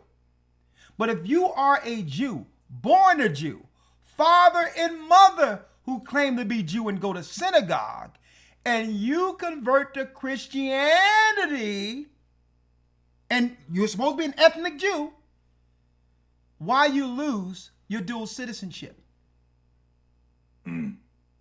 So wouldn't that mean that this particular country or this club or whatever it is anti-Christian, anti-Christ? Right. Absolutely. That will penalize a Jew, a white Jew, for believing in Christ. Mm-hmm. You know what?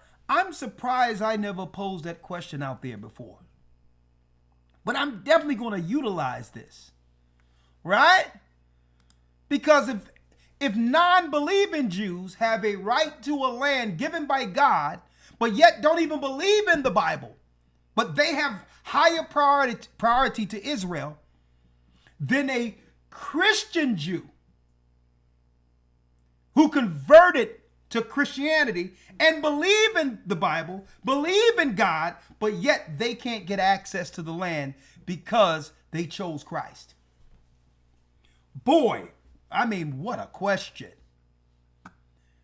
I want to hear how this high level knowledge theologian answer this.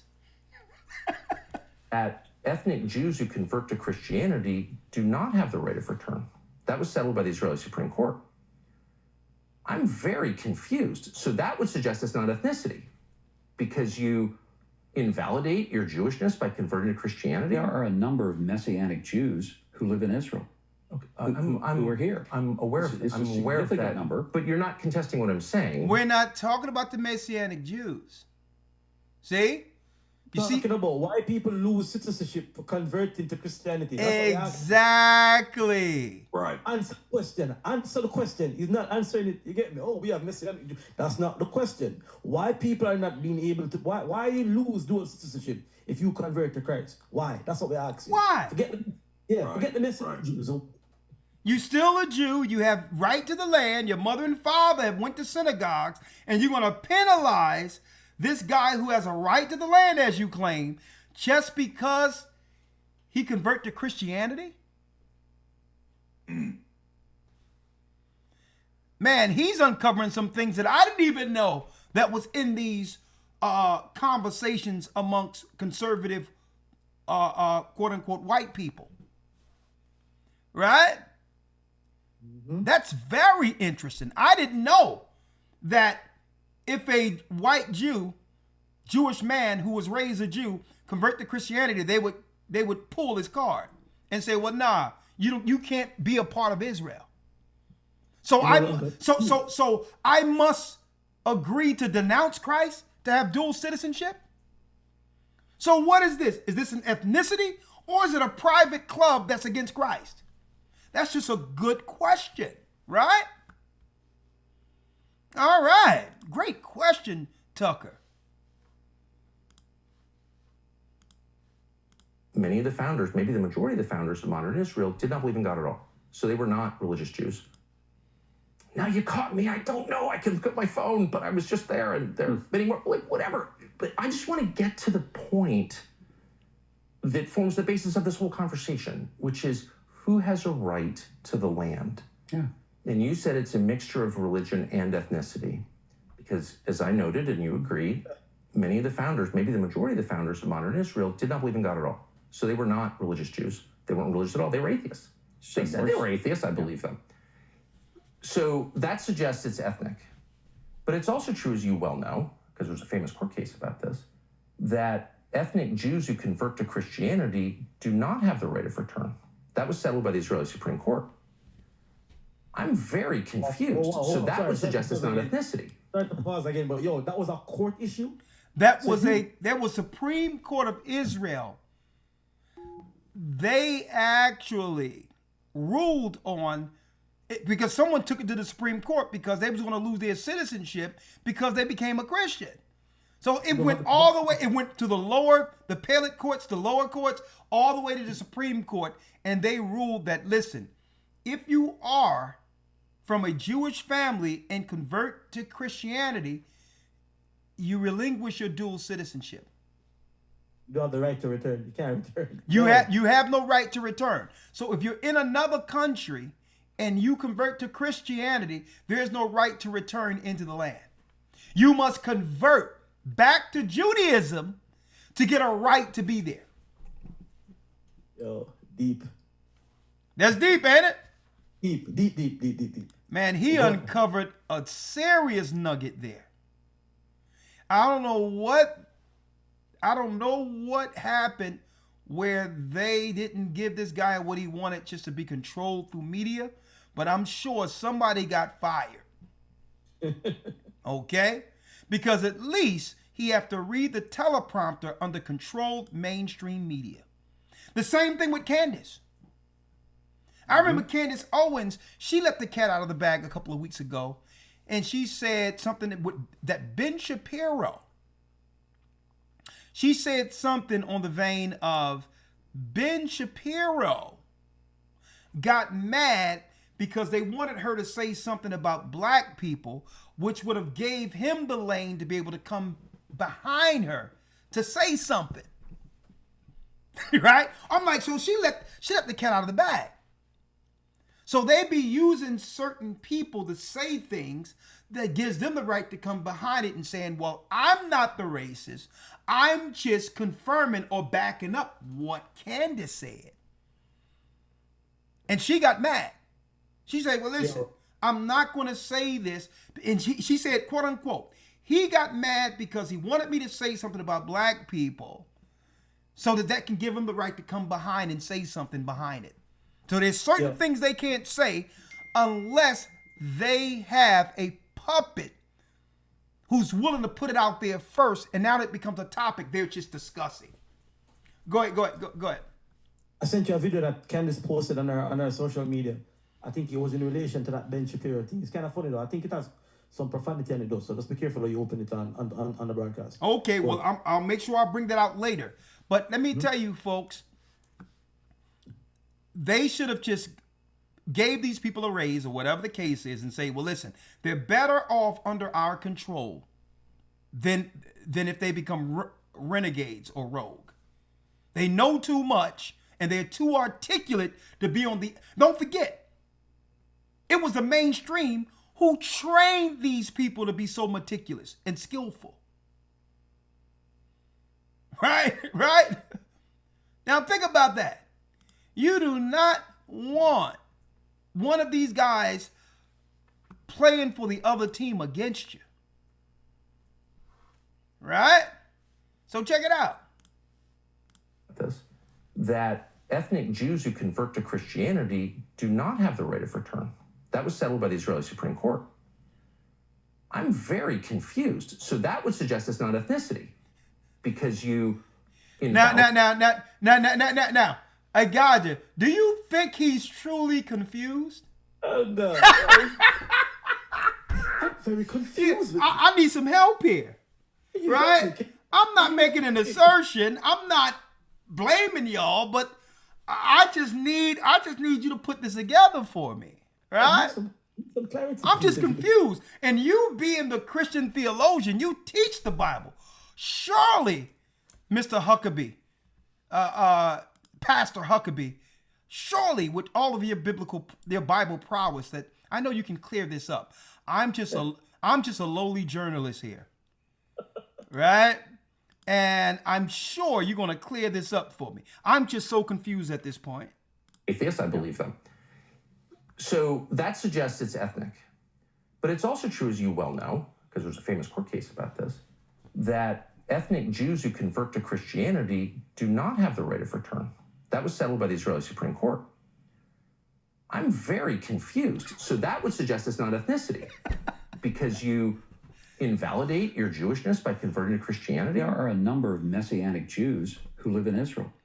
Who are here. I'm aware of that number. But you're not contesting what I'm saying because it's a very famous court case.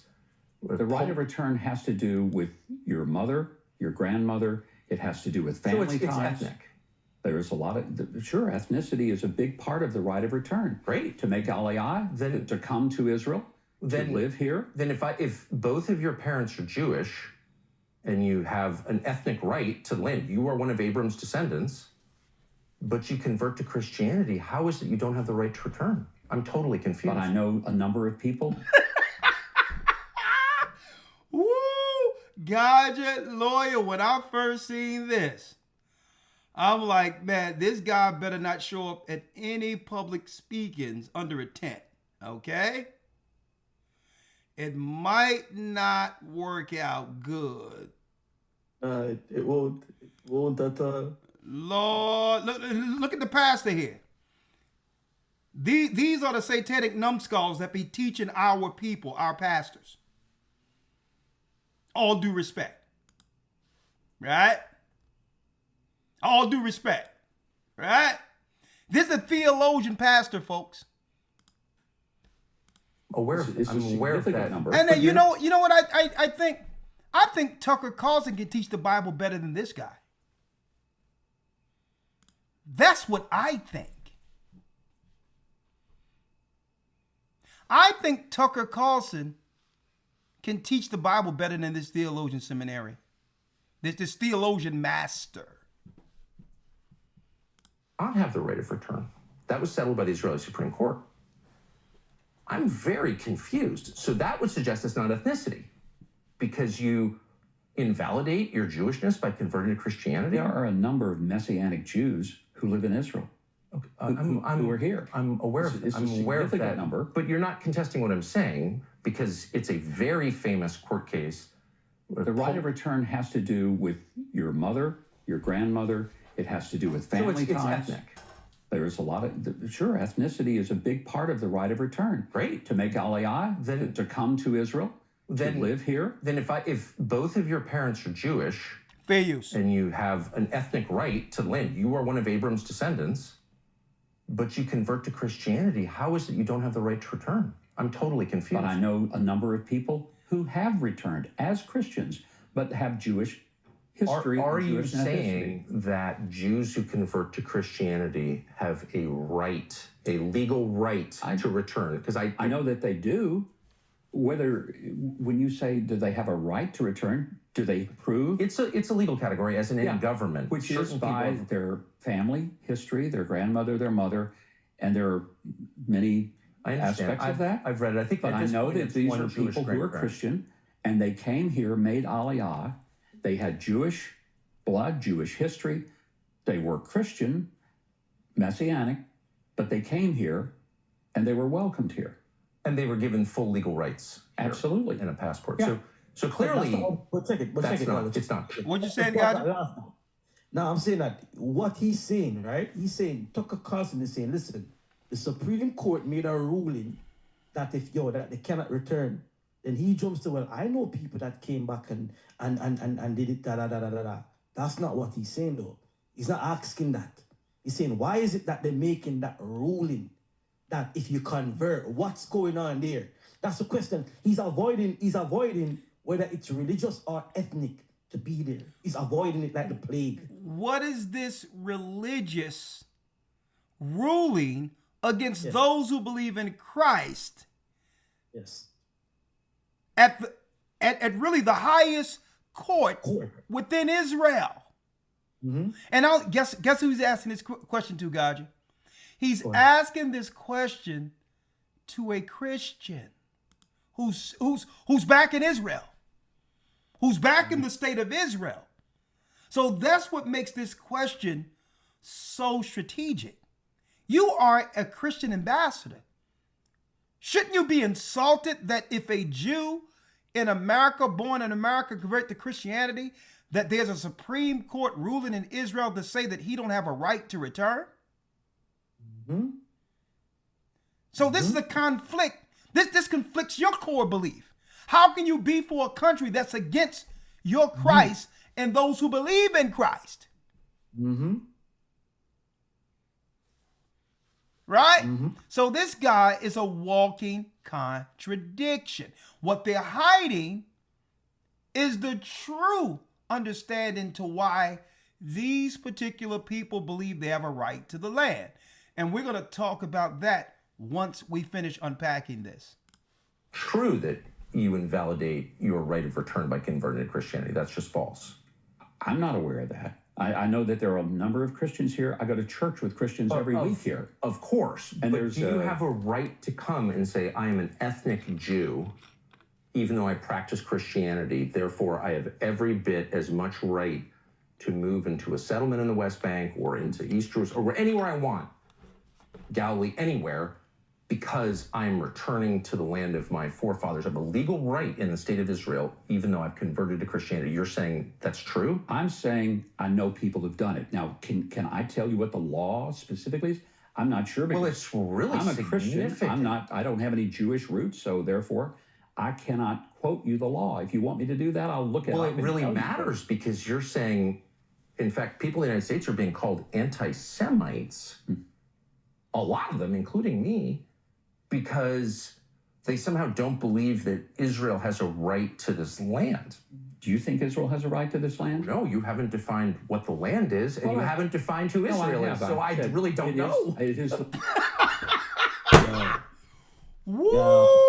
Listen, if they could delete Tucker's page, it'll just delete that with a button. You win with us still white. Let's get this blocked and white, because this is exposing a lot. It's as simple as it might sound here. It's a lot being unpacked here with what this theologian is admitting or not admitting to.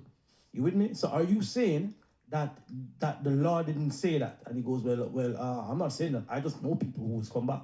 Nah, man, you know what the law states. You know that if they convert, they can't do it. So you are anti yourself. You understand me? You are anti self. It's about, and look at it. And what I'm gonna tell you is, I'm gonna tell you, there's some journalist somewhere within possibly some Zionist circle that are screaming, hitting the table, and are saying right now, we need to dump about 1,000 more pages throughout all your circulations on the Epstein files. Now, all right? I mean, let's dump 1,000 more Epstein files. Do not allow the children of Israel we have in captivity to see this conversation that have now gone. Folks, y'all don't understand what's going on here. What we've been fighting to break through for decades before the internet is now mainstream conversation that's going to lead to them having to have a conversation. It's going to force them into a conversation with the children of Israel. Now that's a whole nother thing, and why. And they're not going to do it because they want to do it. There's no other recourse for it. There's no other way, no other recourse. You have to. They're going to have to do it because through the Holy Spirit, it's going to be the awakening of God's people that they'll need to survive through the prophecies. The Most High, Christ even said he's going to put us before kings. So they're not going to do it because they want to do it. What they're doing right now is making the groundwork comfortable to do so. That's a whole nother conversation. Because guess what we're seeing here? What we're witnessing here is a nation divided against itself that cannot stand. Two Christian conservatives on either side of an argument when they both work together for hundreds of years to keep the children of Israel underfoot. So check him out now. The land they're living in now Matters because you're saying, in fact, people in the United States are being called anti-Semites, a lot of them, including me, because they somehow don't believe that Israel has a right to this land. Do you think Israel has a right to this land? No, you haven't defined what the land is, and you haven't defined who Israel is, so I really don't know. It is the land they're living in now, the borders that they have. The borders are moving. The borders have moved in the last year. What do you mean the borders have moved? Well, they are the 1967 borders. I'm including, the East West Jerusalem and Jerusalem. Judea and Samaria. What are the borders of Judea and Samaria? Well, you basically take the Jordan River, and it's west of the Jordan River to the Mediterranean Sea, to the Lebanon border. And Israel did have control of the Sinai. They gave that to Egypt. They had control of it. Right. They gave it away in 1979 in the peace agreement. But okay. So whatever you call it, the land that was taken from Jordan in 1967, you call it Judea and Samaria. There's a significance to that I don't fully understand. I'm not against it. It's the biblical know what it's the biblical. terms. 80% of the Bible happened in Judea and Samaria. But we've also established that the Bible gives Jews the right to occupy the land from the Nile to the Euphrates. So I'm very confused by why we've shrunk the land and why we're Israel has shrunk the land. They have made that decision. That's why they gave away Gaza. They gave away the Sinai. Now's the part They've for given the away real a lot question. of things. God, you listen. Yeah, man, I'm lucky. Abram's descendants are the ones who have the right to have this land, correct? Abram's descendants are the people who have the right to have this land, correct? Right? I'm going to show y'all, brothers and sisters, why the same theologians that are lying here told our people that we were from the sons of Ham and made us believe we were anything outside of Abram's children. So imagine this guy who's squirming around and cannot hold to any point, right? In good faith. Imagine this guy in charge of telling us who we are. And I'm talking about, thank you. Appreciate it. And I'm talking about this guy right here. This guy haven't answered a straight question yet. Imagine this guy being over at theologian school teaching black people who we are. Go ahead, Gotcha. Go ahead. Let me let you in. A master deviator, a master diverter. He's still not it. He's been doing this for a very long time. You with me? That's why he holds the position he holds. He's been avoiding, and we have to get to the point right now that, listen, these people are programmed and paid. All right. As I'm allegedly. As I'm listening, I'm reading the comments here, and some people put in some comments. I don't want to say this here, right? Yeah, because we're letting them have it out. I'm not going to make no opinion on who they is or what's going on. I'm going to bring some copious history at the end of this. I'm not going to make no assertions. I'm not going to make any accusations. We're going to let Edom have it out. And which is commentators. Somebody give me my popcorn, please. Hey, let me add this real quick, right? And just based on a couple comments I've read whilst I'm listening. Check it. When somebody said a confession is necessary because we know we have next. Listen, a lot of our people, right? The vast majority of our people don't have this information, and probably would never get it hearing it from us. So putting it out there like this, listen, go look it up and hear what these intellects, quote unquote, mainstream people are talking about, because this is a conversation that like you said, we've been having this in the underground for a long time. So I know a lot of us wake up every day, and because our circles are surrounded by people who know the truth, we believe that the entire earth, or most people know it. Most people don't know what's going on. Most people haven't a clue. You with me? Right. And there's something going on in the earth right now, spiritually, a mystic, a mist, whatever you want to call it, however you look at it, we call it the Most High. The Most High is sending the Spirit through the earth, and it's causing a mass awakening. I'm in a Uber a couple nights ago, right? And I'm talking to a British Muslim Uber driver. He hears my accent on the phone. I'm not preaching to anybody or saying nothing to him, and he goes, "Hey, tell me something. Do you know? I believe." He said this unprovoked by me, unprovoked. He says, "Do you know that all the prophets, Jesus, Abraham, Moses, Muhammad, do you know they were all black Africans? Most time a witness." This Muslim taxi driver told me that. Unprovoked. And I'm like, "Oh yeah, for real? I never know. Tell me more." And he started to just talk. We had a 30-minute conversation in educating me on why and who that these people were black people. And I'm like, all right, then cool. So the information is going out there. You get me?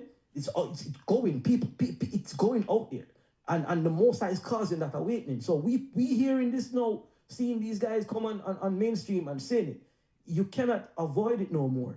You get me? The Bible tells you time and chance happens to every man. So everybody on this earth, Jew, Gentile, Greek, bond, free, male, female, everybody is going to have an opportunity to make a choice as to what you're gonna choose. You're gonna choose life, or you're going to choose death. It's totally up to you, and that's what we see going on right now. That is why it's an amazing time. It's a glorious time right now to just be alive and seeing this. You with me? Yeah. Sorry, go ahead, Elder. Elder Lawya, remember the guy that interviewed me on the radio station that Sister Bev had me go in? It was an all-Muslim radio station. I guess his name was Pincock. Yes, sir. David Pincock. His name was David Pincock. Right? Pincock. P-I-D-C-O-C. Yeah. And he gave me one of his books. He was a Jewish convert he was a Jewish Muslim. Yeah. So I thought that was, a very unique blend there, right? I was fascinated with how he'd come to be a Jewish Muslim, right? But he had an interest. He had a very interesting book he signed and gifted it to me. And, every Muslim was looking at me like, like they ready to go jihadi on me by the time the radio station was done, as if they didn't know who was coming in. Right? So I didn't think Sister Bev gave them the full detail of what was about to go down. But I didn't realize until I was halfway through that I was actually speaking in England on a Muslim radio station. Right? And I'm going in on Muhammad. I'm going in on Arabs. I'm just bringing out straight truth. I got people coming from the lunchroom, looking over and sandwich halfway in their mouth, and I'm like, man, you know what I mean? They sitting there. I'm gonna tell you right now, folks. They put that hummus down and they was looking over like, what's going on here, right? He gave me a book, and one thing he wanted to emphasize with me, Elder Lawya, is the Greater Israel Project, where he showed me Israel is, maybe this is why he converted. He said, Israel, I cannot in good faith follow a religion that's seeking the Greater Israel Project. Before I even investigated what that was, he showed a snake around all of the promised land in his book. I probably have that book around here somewhere. Pidcock. He showed a snake around all of the land that they was going to take before it was over. And here it is. This was 2010 when this Jewish Muslim was expounding this to me. And guess what else he admitted? He said it straight out. Yeah, I know the black people are the Jews. Straight out. He says, we've been through this. One thing I loved about Europe, believe it or not, in England, I found more free thinkers who was willing to speak to injustice and say the things out loud that you would never hear in America.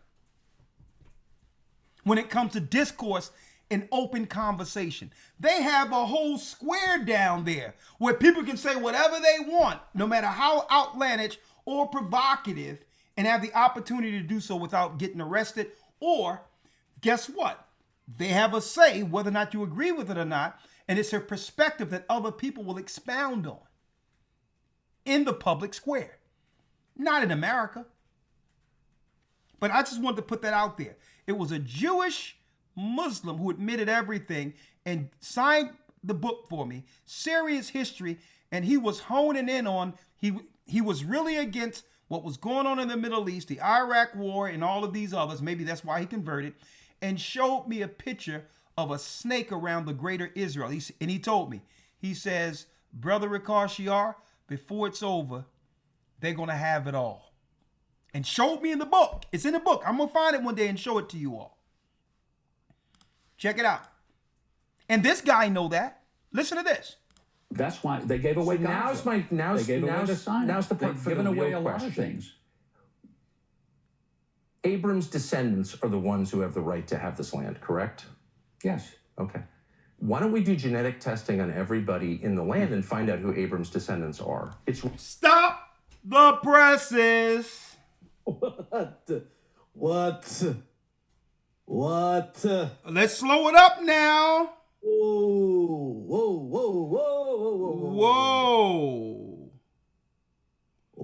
We're going to slow walk this.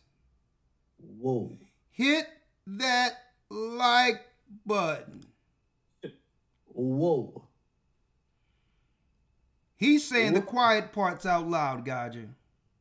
Let's get down to the nitty gritty, right? Let's give the land to it belonged to. Let's get some genetic testing happening so that these people can verify and show everyone that they are the chosen people of God. Sounds like a solution to me. Yes, it's a very viable solution. The thing is that, DNA testing is banned in Israel. You're not allowed to do DNA testing there. It's criminal to do DNA testing without permission in the state of Israel. Why? Why? Good question. So maybe Tucker can get them to do it. Hold on. Maybe Tucker can have them say, you know what? I'm tired of this. We're going to prove it once and for all. Let's see how this pop off here. They've given away a lot of things. Abram's descendants are the ones who have the right to have this land, correct? Yes. Okay. Why don't we do genetic testing on everybody in the land and find out who Abram's descendants are? It's really simple. We've cracked the human genome. We can do that. Why don't we do that? Would you be against doing that?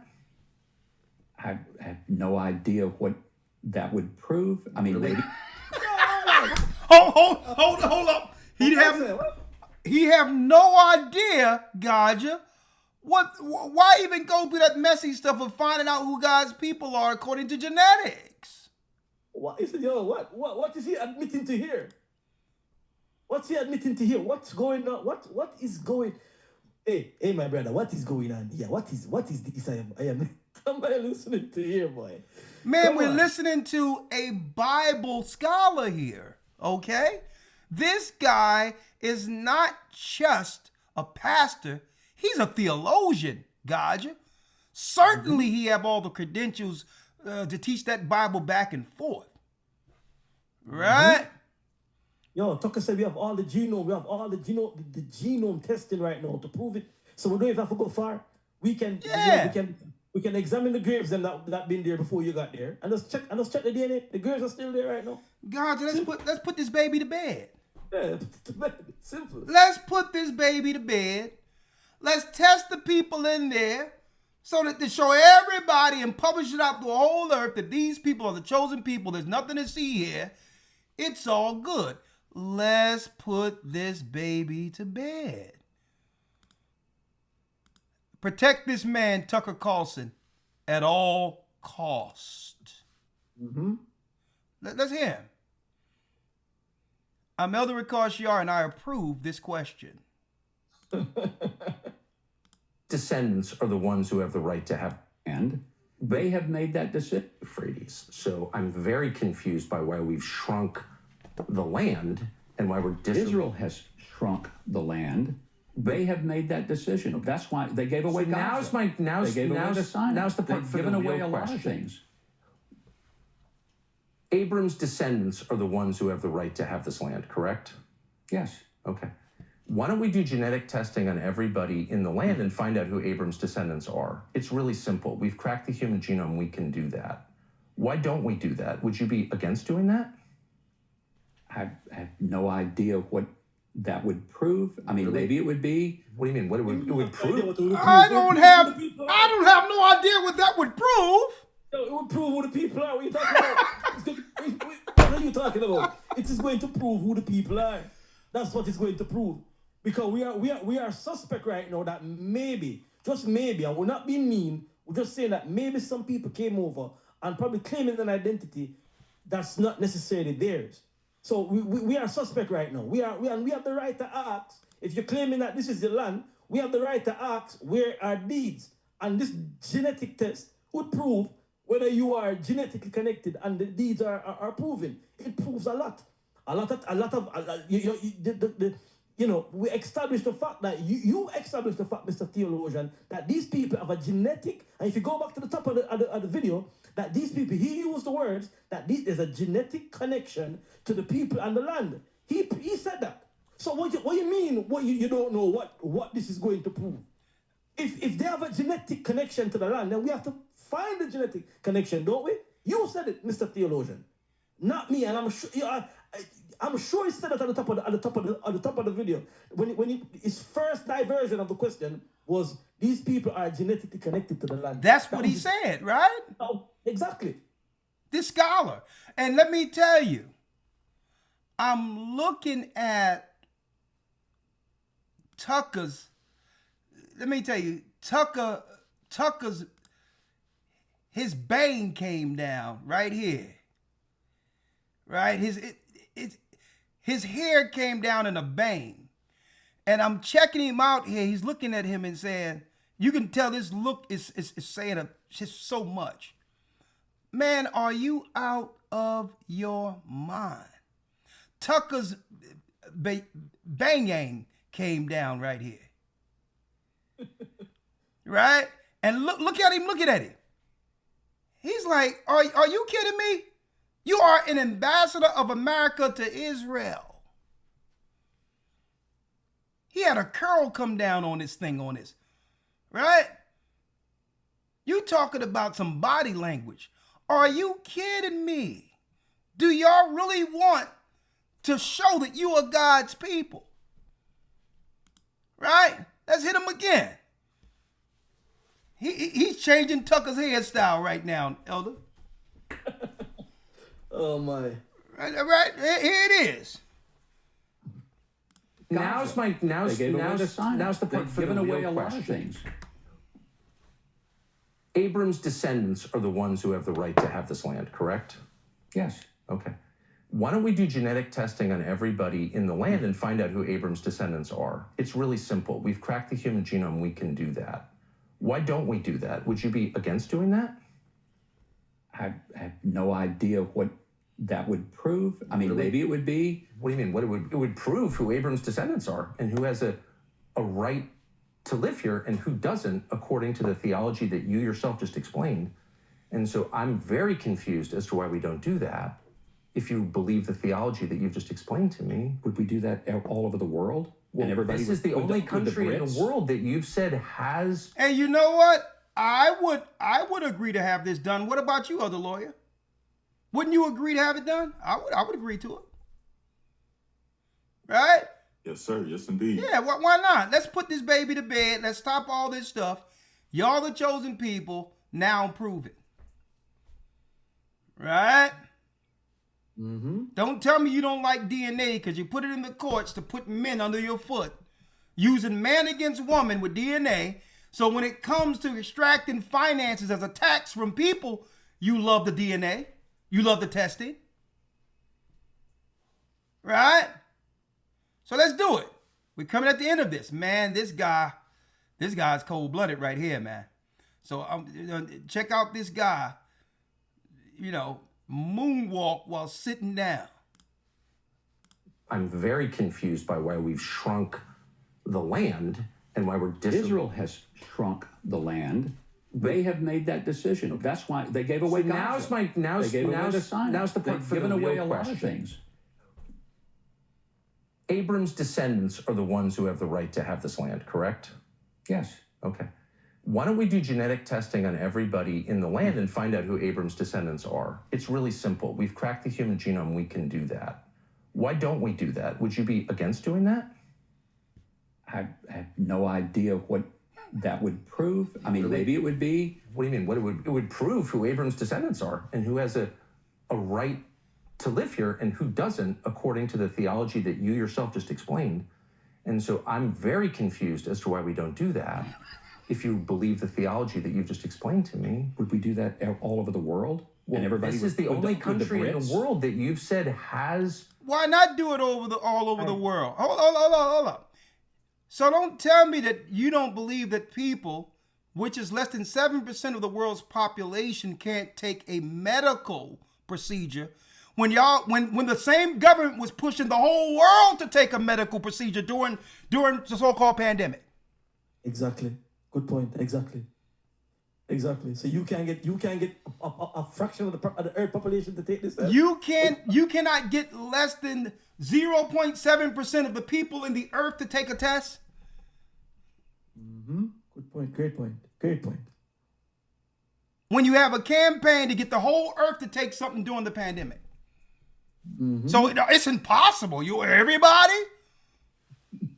Why wasn't you saying that when they rolled out the shots? Right? Great point. So go ahead, Tuck. Do your thing. And find out who Abram's descendants are. It's really simple. We've cracked the human genome. We can do that. Why don't we do that? Would you be against doing that? I have no idea what that would prove. I mean, maybe it would be. What do you mean? It would prove who Abram's descendants are and who has a right to live here and who doesn't, according to the theology that you yourself just explained. And so I'm very confused as to why we do that. Man, listen. I'm gonna sit there. Listen, I'm just gonna chill. What you gotta say, huh? Yo, the man said, what would it prove? It would prove who have a right to live here and support the theology that you've been talking about all this time you've been on this program. That's what it would prove. It would support your theology. It will support all that you claim is the reason behind supporting Israel at having the right to the land. It would support it. What are you talking about? Why are you asking me? You don't see why. When your first statement on this interview was, it's a genetic connection to the land. That was his words. So, let's do some genetic testing then. So we can root out who belongs to the land and who don't. And I'll tell you what, I'll put this out there. I'll be the first one to go, if you find that who these people are, genetically, I'll be the first to go, yeah, man. We support them there.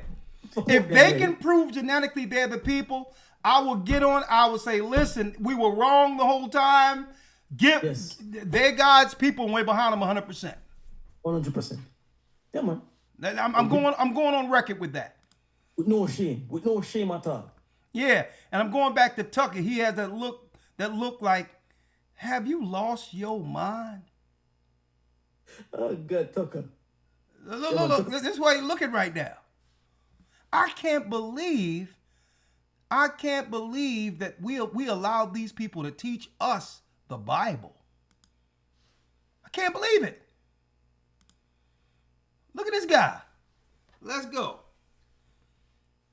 Prove? I mean, maybe it would be. I'm going to play it all the way out now. It would prove who Abram's descendants are and who has a right to live here and who doesn't, according to the theology that you yourself just explained. And so I'm very confused as to why we don't do that.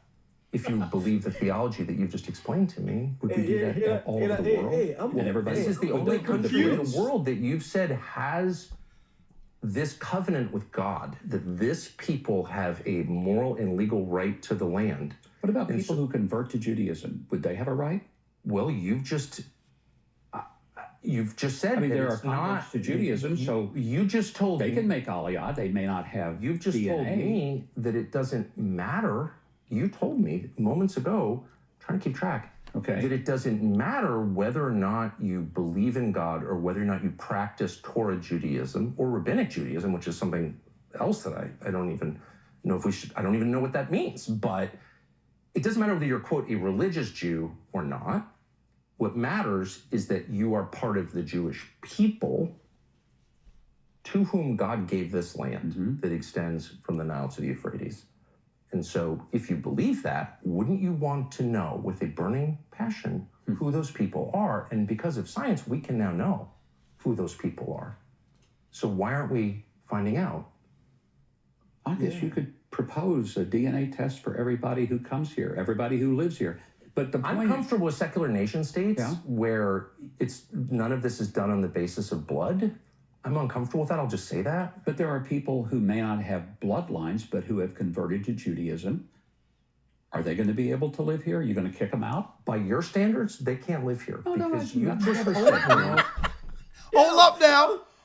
Yo, my word say, yo, by your standards, by you, what the bar you're setting, they can't live here. So why are we opposed to this DNA testing? Yo, this man, what I'm calling that Ginsu, yo, is a ninja with this.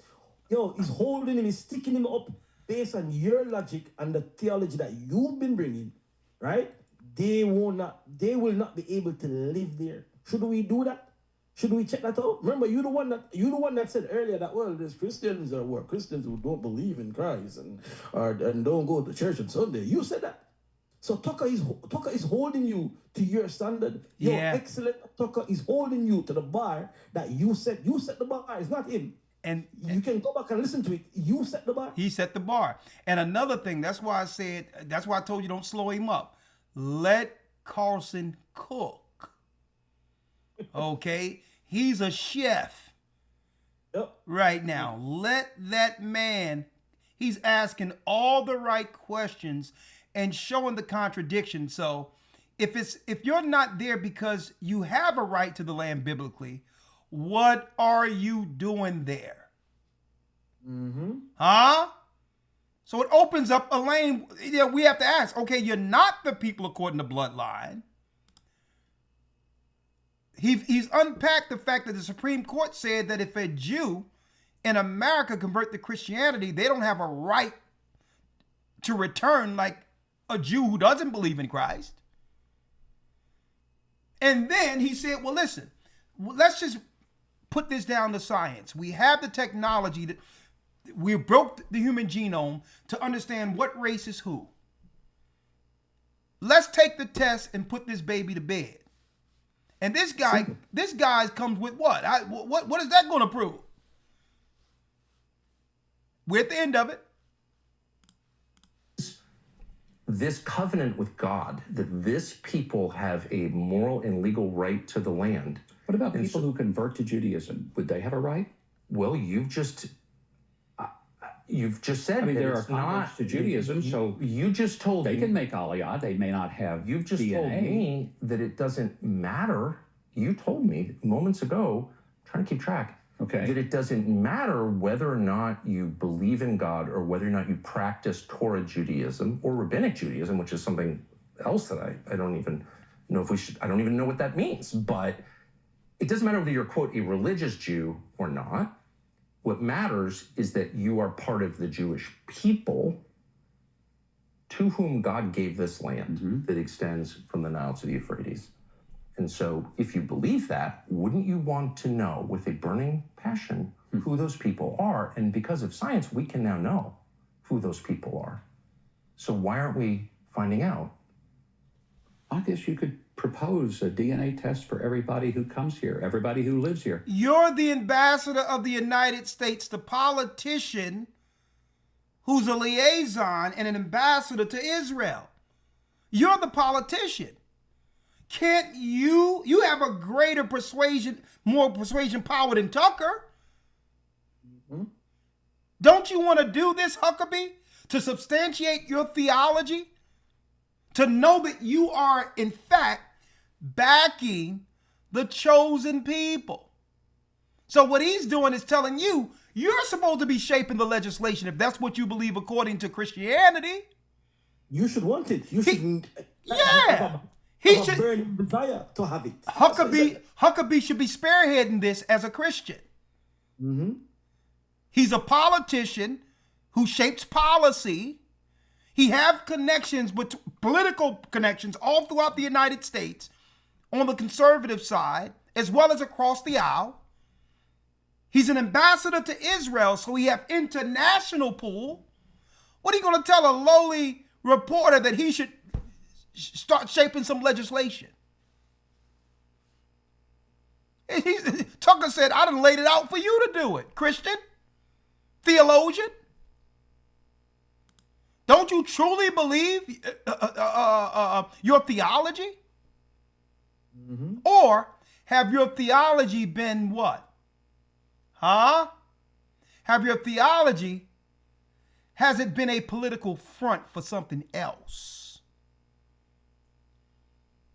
What do you truly believe in? This land that extends from the Nile to the Euphrates. And so if you believe that, wouldn't you want to know with a burning passion who those people are? And because of science, we can now know who those people are. 1 second. So why aren't we finding out? I guess you could propose a DNA test for everybody who comes here, everybody who lives here. But the point I'm comfortable with secular nation states where none of this is done on the basis of blood. I'm uncomfortable with that. I'll just say that. But there are people who may not have bloodlines, but who have converted to Judaism.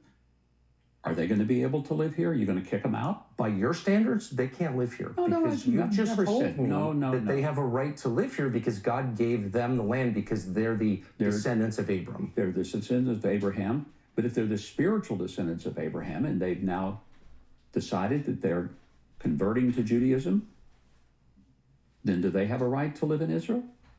Well, there's a whole legal literature in Israel on that question. And my understanding is that certain types of modern Judaism qualify a person and other types don't.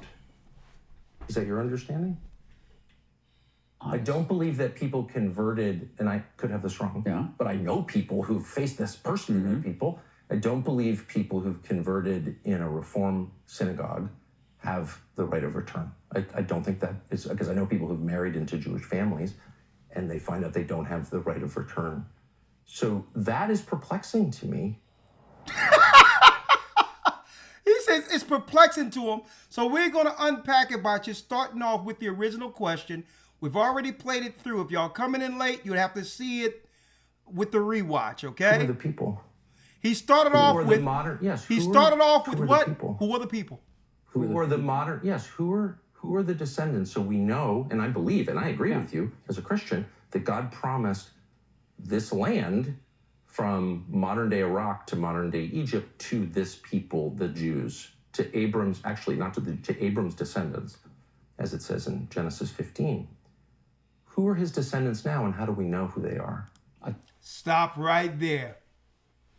Who is the descendant, and how do we know who they are? Well, obviously, this theologian by the name, this politician, Christian pastor by the name of Huckabee, Mike Huckabee, he doesn't have the answer. So number one, we'll answer this, because this guy obviously doesn't have an answer. Okay? So you can stick all of Christianity and Christian pastors under this guy. Right? He don't know. Or he don't care. No, exactly. He's more so for the initiative that's really an ideology called Zionism. But I don't even want to go into that. Right? It's Zionism. But I'm going to deal with that separately. Let's go back to what they're doing over there. Right? Let's go into why they are over Israel right now. Right? I'm going to pull a few things up. I'm going to pull a few things up here. What do we see here? What we see is Theodore Herzl's plan for a greater Israel. Theodore Herzl's plan for a greater Israel. Elder Lawya, get Genesis 15 for me if you don't mind. So obviously, and I'm glad Tucker Carlson called him out on this, because they're not just trying to get Gaza right here. Before it's over, they are planning to get all of this within the war. So they made us believe that they were going into Iraq to topple Saddam Hussein due to weapons of mass destruction. And it was Netanyahu who brought this to the bushes, claiming that they found yellow cake, which is an explosive agent to be utilized in future weapons in Iraq. Right? And you seen Dave Chappelle talking about yellow cake, right? Eating the cake and was laughing. When really, it had nothing to do with that, because there was no tie between weapons of mass destruction and Saddam Hussein. But really, it was to make moves for regime change, and so that Israel can now expand beyond the borders of Israel into Iraq as a part of the Greater Israel project that was laid out years ago, decades ago, by Theodore Herzl. A Zionist plan to control the land that was prophesied to Abraham's children. And as you can see, Syria, they went to war with Syria. I was only about 35 miles away from Syria over there when the Most High gave us the correct time when it comes to the 364-day calendar. And you could hear bombs going out from Syria from where I was living. So they're seeking to get all of this, Cairo. And how are they going to get this to the Red Sea, Egypt? Think about this. This is the reason they built the dam in Ethiopia. It was them behind the dam of Ethiopia. Ethiopia is trying to flex as if this is something to be proud of with this great dam in Ethiopia. It was Israel that was behind the payment for that. That ain't nothing Ethiopia should be flexing for. By them putting that dam there, they're drying up the Nile River, which is declaring war on Egypt so that they can take the area. You dry up the Nile, you control what? The resources that grow there that feeds all of the great city of Cairo and all of the people who depend on the Nile to survive. So this is why they made the dam, because the dam is stopping the water from going downstream into water in Cairo, fulfilling the prophecy where the Bible tells you that he's going to make a highway, because why? The Nile River is drying up. They are controlling how much water comes into Cairo. And then look over here, Jordan, they're looking to take all of that. Lebanon, Beirut, all of this was the plan well before 1948, folks. It's called the Greater Israel Project. It was a Zionist plan for conquest, a self-fulfilling prophecy so that Esau could get this particular land. Now, before I bring in the scriptures real quick, because I'm going backward here, right? Before I go into the scriptures, let me break this down now. Here it is, the greater grant to Abraham. All of this that you can see, the greater grant is what they're looking to take. Parts of Ethiopia, all of that. Right? Now, they claim they have what you would call an ethnic claim to the land, calling themselves Jews. When really, according to Tucker Carlson, no one wants to prove that they are the people that descend from Abraham, Isaac, and Jacob. A matter of fact, it's forbidden to do so in the land of Israel. Why? Right? So, let's unpack this now. Let's unpack this.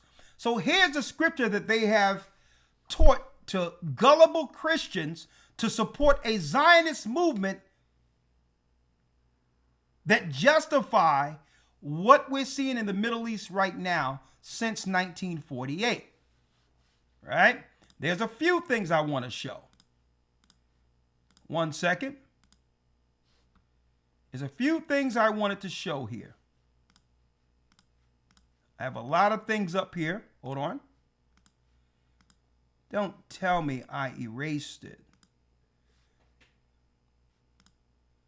Hold on. 1 second. Bear with me.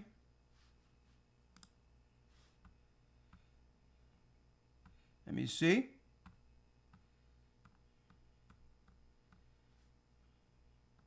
One second. Greater Israel. All right. Greater Israel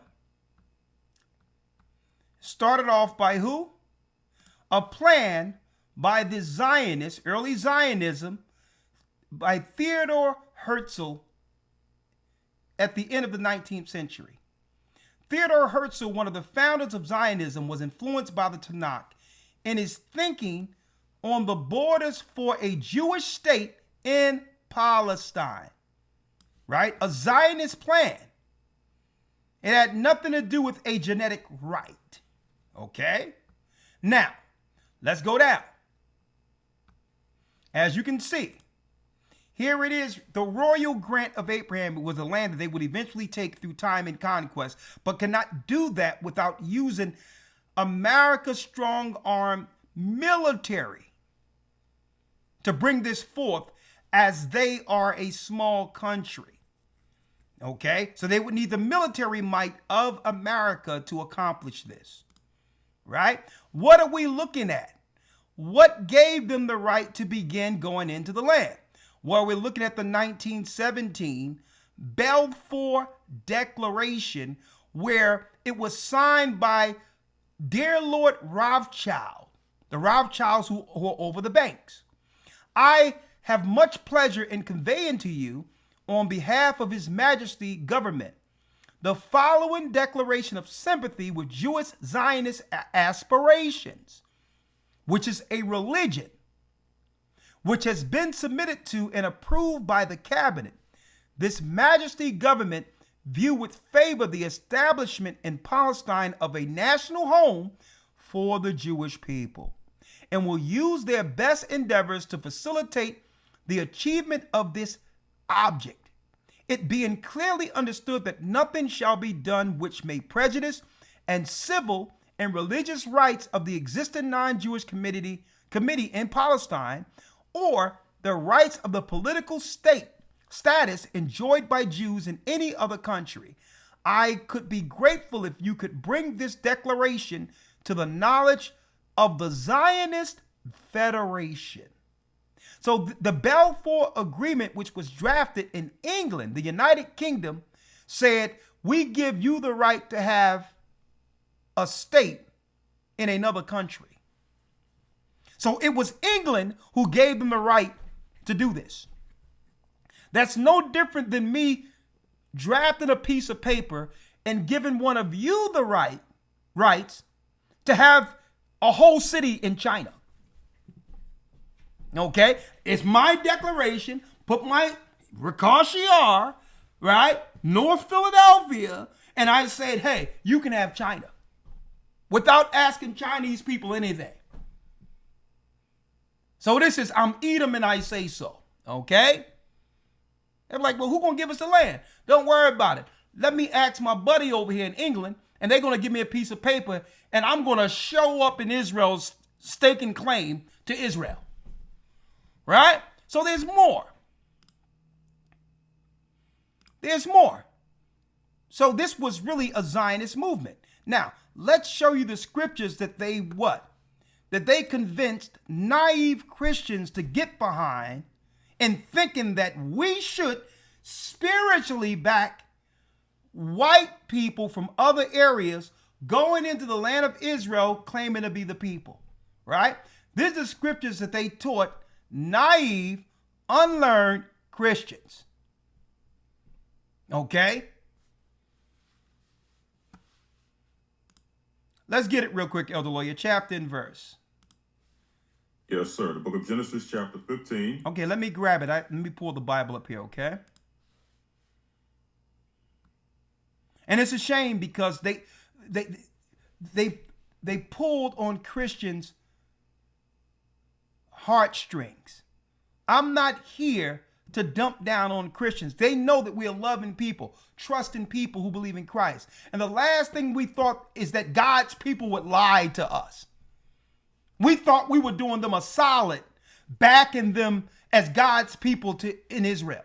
We thought we were doing the righteous thing, believers in Christ, believing that these Jewish people's proximity to Christ gave us the reason to back it.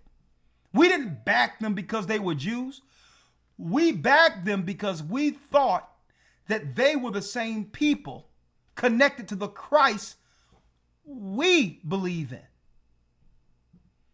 They played on that naivety with Christians. We were naive. Okay? And here it is. We're finding out that if one of them in another country convert to Christianity, they don't have a right to return. And yet Christians in America is backing it.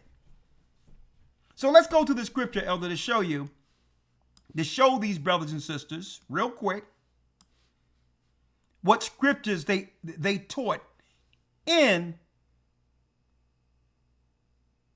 the theology they taught in Christian church to have us back Edomites, and I'm going to prove they're Edomites, who went into the land in 1948. And really, it was what? A Zionist plan called what? Called the Greater Israel, a plan through Theodore Herzl, a Zionist in the late 1800s. It had nothing to do with a Bible prophecy. But let's get the chapter and verse real quick. Yes, sir. Genesis 15, verse 18. 15, verse 18. Let's read it. In the same day the Lord made a covenant with Abram, saying, Unto thy seed have I given this land, from the river of Egypt unto the great river, the river Euphrates.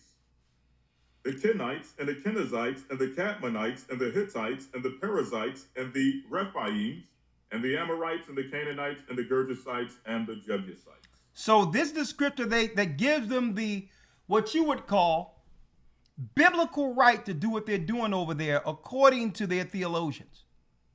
This is the mess they've been teaching the Christian church. In the same day, the Lord made a covenant with Abram, saying, Unto thy seed, which means your bloodline. So if you are of the seed of Abram, you would readily just give up your DNA to prove it. Right? You wouldn't make it illegal for someone to make a DNA test there. Because according to this, it's the physical seed that have right to the land. And the same day the Lord made a covenant with Abram, saying, Unto thy seed have I given this land, from the river of Egypt unto the great river Euphrates. Now, let's look at it. Let's look at the word seed there. Right? Seed. No. Seed. I'm going to let you in. Seed. Fruit. It's Rawchaa. Sowing time. Posterity. Carnally, a child, fruitful seed. It's from 22:32, which is the conceived seed, physical seed.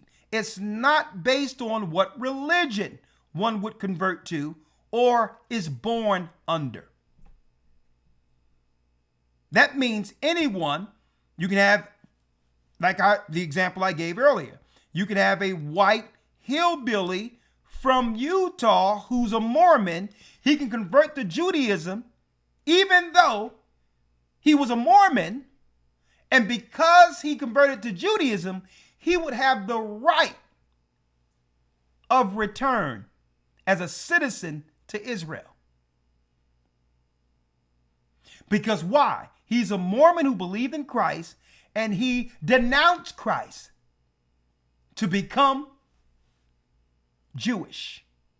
So you must renounce Christ in America to get dual citizenship. What Christian in their right mind would back that?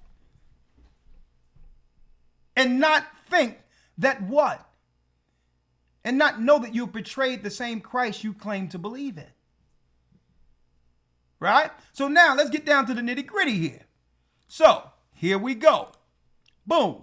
Greater Israel Project is what they're trying to accomplish. That's the plan. Now, Tucker Carlson asked a question. He asked, let's go back, because I don't want to put words in the curious brother's mouth. Right? Because, he's confused. He just want to know. Right? Who are the people? Who are the people? Great question. He talked about, Elder, he said, how can you be people? He says, Israel was scattered everywhere. How can you people in particular, you don't want to take a DNA test, stake claim to a land that was promised to Abraham's seed? Great question. Great question. Elder Lawya, let's go to Deuteronomy 27:1 and see if we could at least hone in on those people who were scattered according to bloodline. And by the way, I'm going to continue this conversation. There's a discourse I'm having on Twitter or X, 2 o'clock Friday. I'm going to also allow the people from Patreon to get access to this discourse. People coming in from all over the world, and they can challenge our claim. And our claim is that we can prove who the children of Israel are. We're the people. We can prove it. We're not confused like my man is stating here. I think he's less confused than he's letting on, but we're not confused at all. We know the people are, and we know why they don't want to take DNA over there. Right? Elder Lawya, if you can, let's now go to Deuteronomy. Let's read the 27th chapter in the first verse real quick. Deuteronomy 27, verse 1. And Moses with the elders of Israel commanded the people, saying, keep all the commandments which I command you this day. Hold on, let me get it again. Deuteronomy 27:1. Let's read it again. And Moses with the elders of Israel commanded the people, saying, keep all the commandments which I command you this day. Moses with the elders of Israel, which are the physical people, commanded the people, saying, keep all the commandments which I command you this day, folks. These are actual people of Israel Moses is speaking to, that God is speaking to Moses and the physical people of Israel.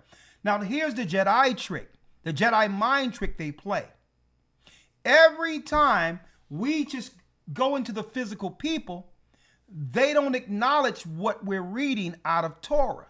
What they'll say is, anytime we see Israel, Moses, Christ, we ought to say the word Jews. That's a Jedi mind trick. So let's move Jews to the side, because Jews didn't come in until later.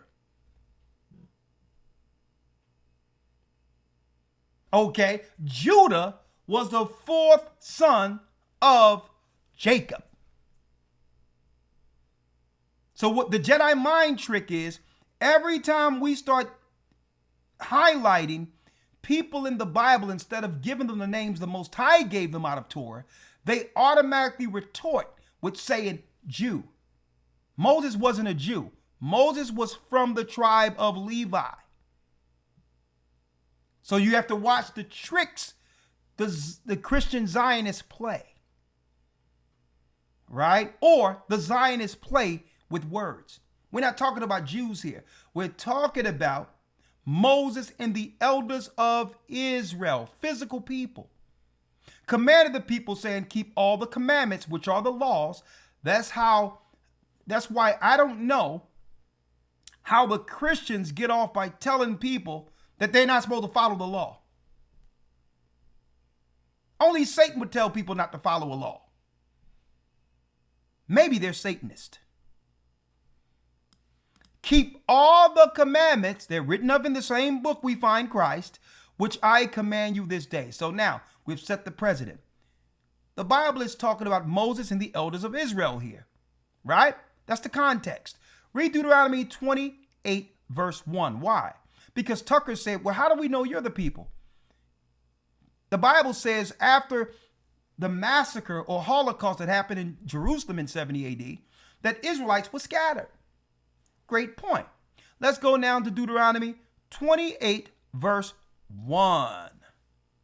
Read that, Elder. Deuteronomy 28, verse 1. And it shall come to pass, if thou shalt not hearken, or if thou shalt hearken unto the voice of the Lord thy God, to observe to do all his commandments, which I command thee this day, that the Lord thy God will set thee on high above all the nations of the earth. Okay, the subject matter. Moses and the elders of Israel. If you keep the commandments, I will do what? I will place you above all races of people. Which means you will now lead the earth, be the leaders of earth, and govern the earth, and I will govern the earth through you. Okay? That doesn't mean chattel slavery and run around beating people. That means bringing proper, righteous order to the earth as God's people. See that? So if you follow the commandments, I'll work through you to keep order and righteousness throughout the earth. Right? But what happens, Moses and the elders of Israel, if the children of Israel, the seed of Abraham, decides not to follow the law? Read the 15th verse. 15. But it shall come to pass, if thou wilt not hearken unto the voice of the Lord thy God, to observe to do all his commandments and his statutes, which I command thee this day, that all these curses shall come upon thee and overtake thee. That all these curses shall come upon thee and overtake thee. That means we can identify the children of Israel through these curses that don't apply to any other races of people, including modern day Jews. That means if you fall under these curses, you must be the people God was talking to. So let's see some of these curses. And it tells you that these curses shall be upon the children, the seed, not the religion, as a sign. Let's go down here and let's go down to the 40. Let's go to the 46th verse. Let's read this.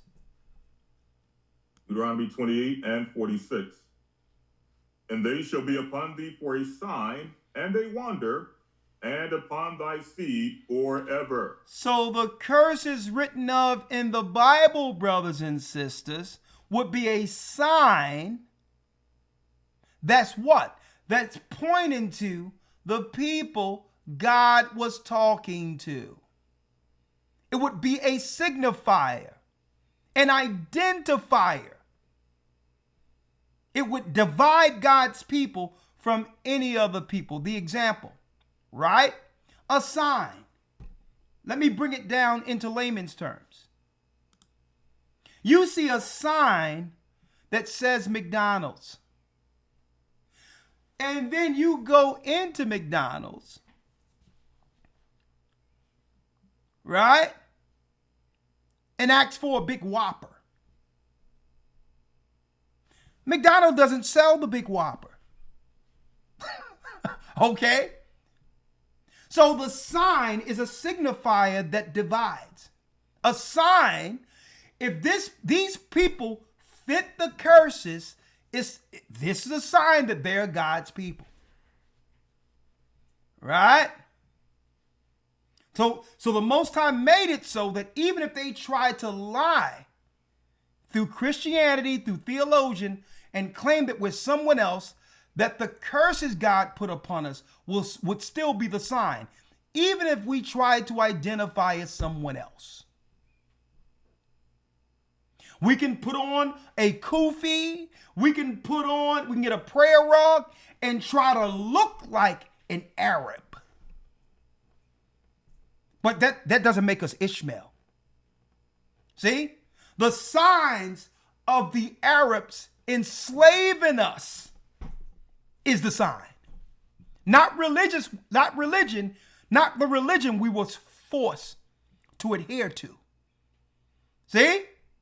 So even though the Muslims took us down and made us serve them, the servitude is the sign that these people must be the children of Israel, not the religion they are attached to.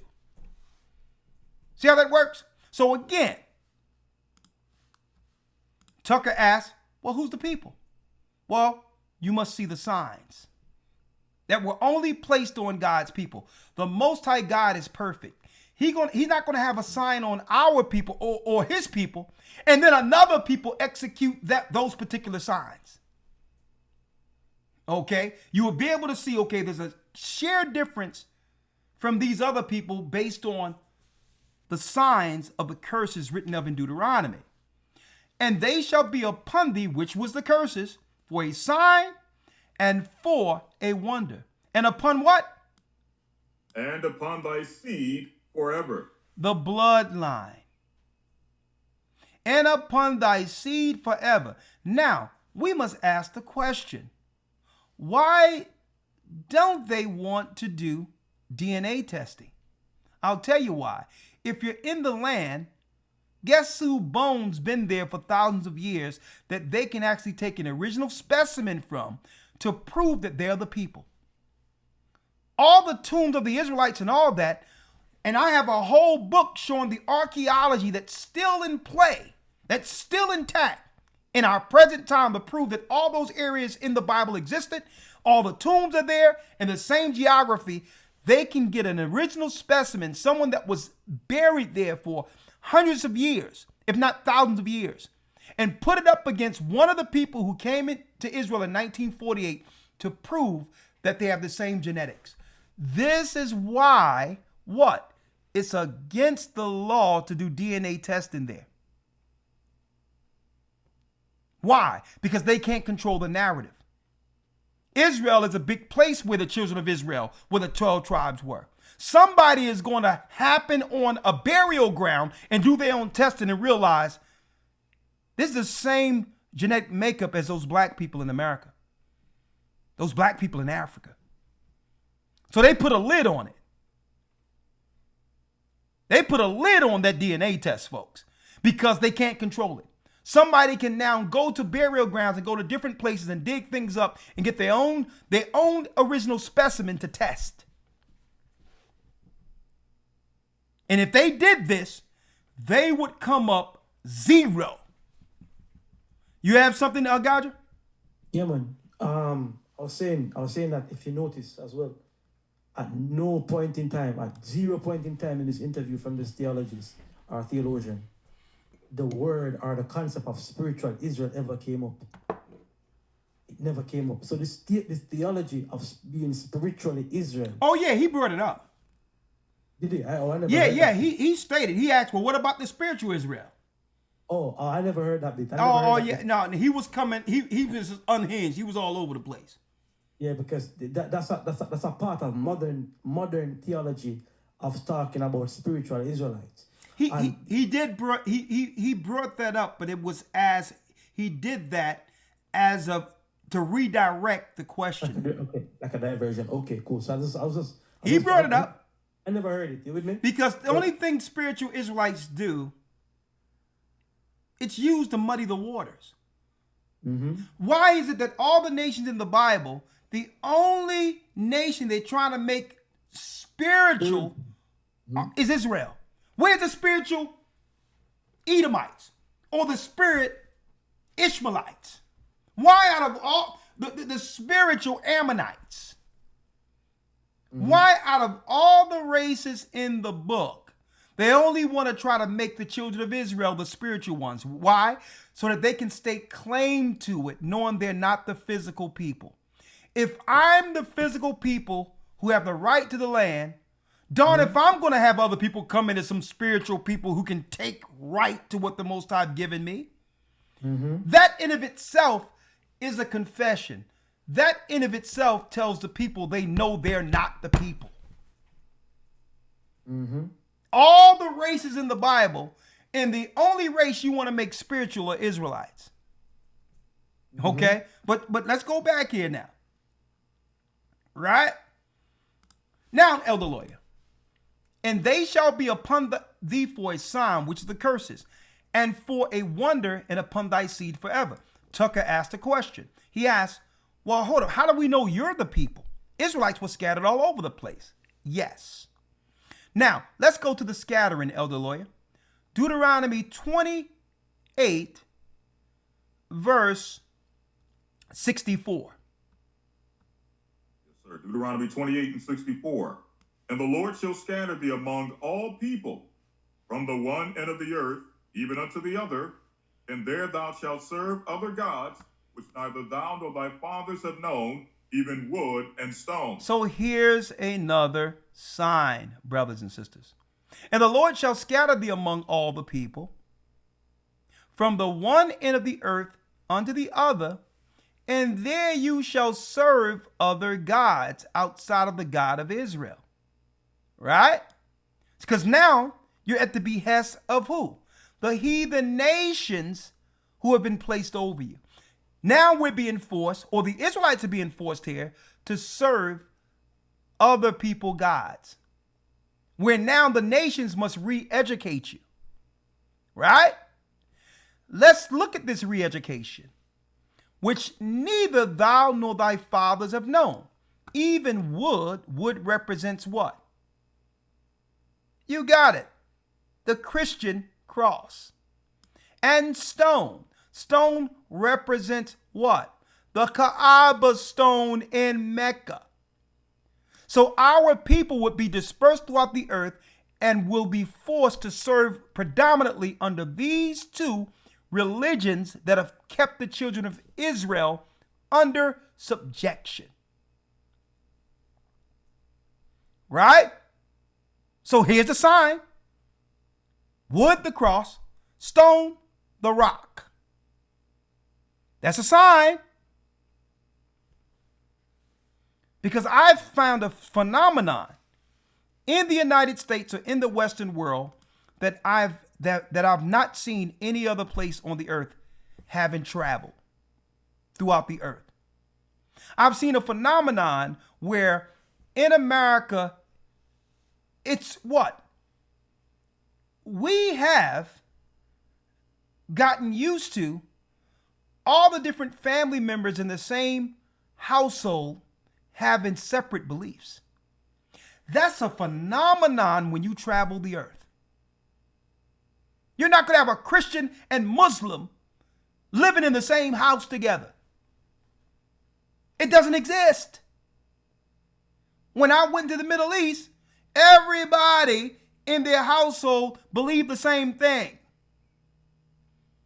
Even when I went to the Greek islands, everybody on the island followed the ancient Greek Orthodox Church.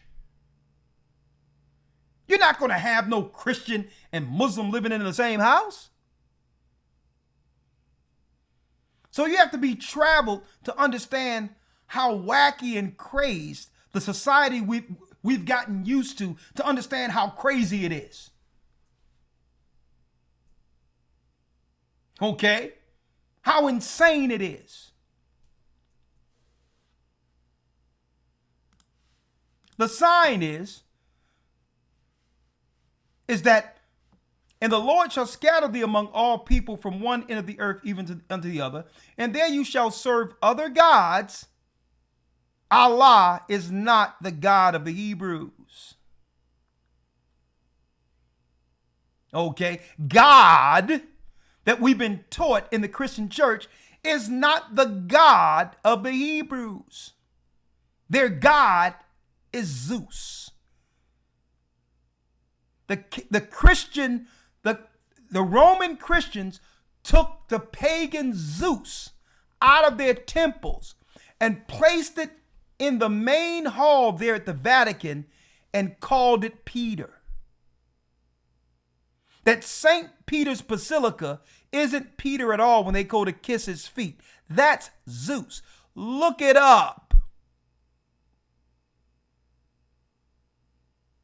It made for an easy transition for the Roman pagans to hide their satanic paganism under what we call Christianity today. That's serving other gods, which neither thou nor thy fathers have known, even wood and stone. Now, this is a curse they really can't stake claim to. All right? They cannot stake claim to this particular curse right here. I don't care how they try to sideways it, try to debate it. If you are from the tribe of Israel or Judah, you had to have gone through this particular sign and or curse. And the Lord shall what? The Lord shall bring thee into Egypt again with ships. Egypt again with ships. So this is not speaking of what? Ancient Egypt, us going back into ancient Egypt. Okay? We could walk into Egypt from where we were. Okay? So this Egypt means bondage. It means bondage. The original name of this landmass was Mizraim. It was the Egyptians who seen some of the constructs we built. It was the Grecians who seen some of the constructs we built and renamed those areas Egypt based on the hard bondage that happened with the children of Israel serving there. It was the Grecians later who renamed that land Mizraim, Egypt. Again, so you're going to go into bondage a second time by the way of what? Ships. By the way of ships. Guess what? They couldn't twist this. They couldn't remix it. There's nothing they can do about this sign right here. So what they had to do was to create a scenario to say we were oppressed. We did this. We did that. Because they know they couldn't what? They couldn't get over Deuteronomy 28 and 68. So they had to come up with what? An atrocity to claim we've been oppressed, we've been this, and we've been that. But nothing compares into this. And they did that to do what? To do a bait and switch. Because if we look at, and the Lord shall bring thee into slaves, into Egypt, bondage again with ships, we have to now look into those who had the deeds to those ships. We have to look to those who had what? The deeds to people as property and was selling us. Now, if you were the same people over the ports that were selling us, over the auction blocks and in the auctions that were selling us as property, owned the ships and gave the deeds, in exchange the deeds, using us as property, you can't be the buyer and seller and the slaves too.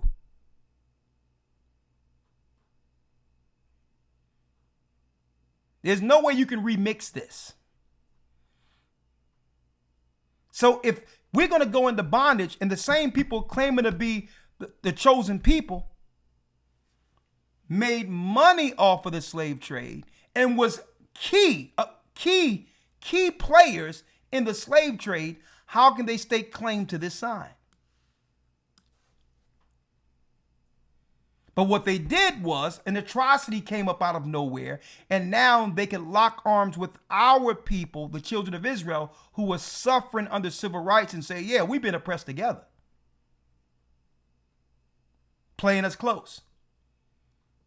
Here's the sign. And the Lord shall bring thee into bondage again with ships. Read.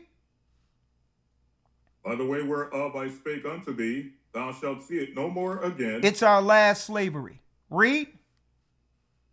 And there you shall be sold unto your enemies for bondmen and bondwomen, and no man shall buy you. And you can't be sold and not brought. So we know this is not talking about not getting purchased. This buy is getting redeemed.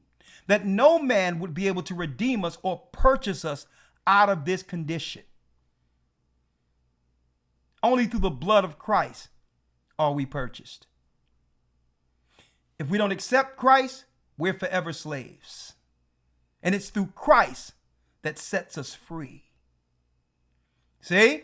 And when Christ began to communicate with us over here and awaken us to our true identity, guess what? At that point, all the nations who've oppressed us at that point were on the clock. The clock was ticking down. And to prove the clock is ticking down, now Esau is arguing amongst themselves and saying, you know what? We need to figure out who these people are. This is going to open up a whole new can of worms with these questions. Because what he's doing is not just combating Zionism and what's going on over there. The whole world has become inquisitive now. If they're not the people according to theology, then who are? Because according to God, there will be Christ, a light in this earth that's going to lead us through all this darkness. And it's not going to come through them. We need to figure out who these people are. See? Now, let's talk about it now. Let's talk about it. Huh? There you shall be sold unto your enemies for a bondman and a bondwoman. 70 AD, we ran into Africa, right? And I need y'all to look at this map right here, right? Because they look around and try to play dumb. And guess what? Tucker Carlson, I hope you're seeing this. Okay? I back your investigation 100%. And I'm going to help you with it. Here's a map that was drafted in 1747. A slave map that was drafted in 1747. When what? It was called Negro land, right? Here is the slave coast from where our people, the black people, were sold from the Ivory Coast. And looky here. Tucker was asking, who are the people? Was he not? Wasn't Tucker asking, who are the people?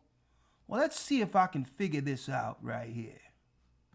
Let me minimize it just a little bit. Negro land. And look at what we have here, brothers and sisters, from an original slave map. Right? An original slave map, right? Where it says proper. Let me get it here. Proper. Let me pull that up where it says proper.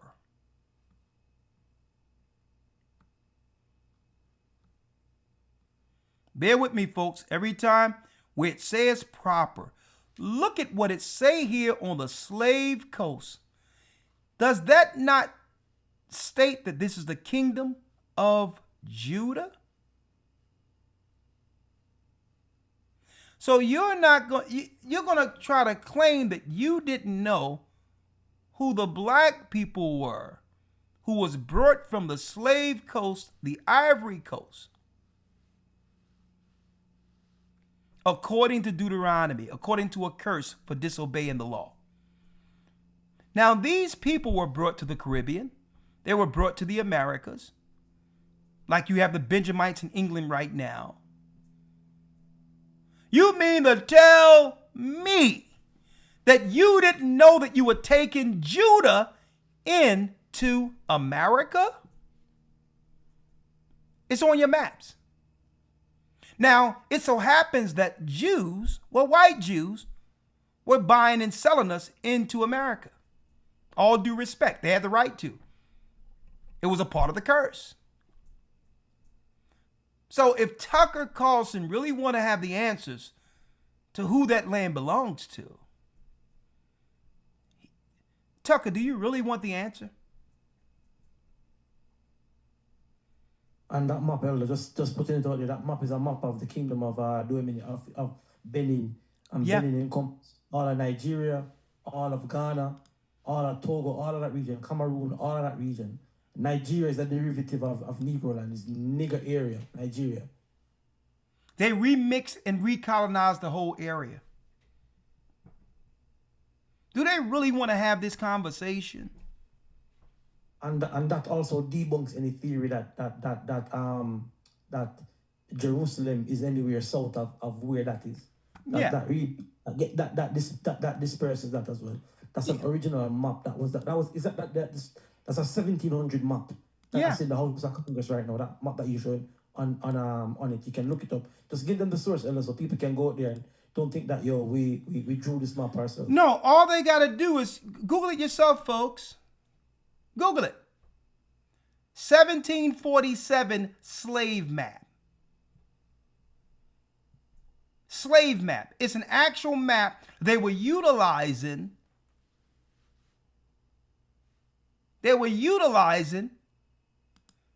To move us from one area to the next, knowing that we were the children of Judah.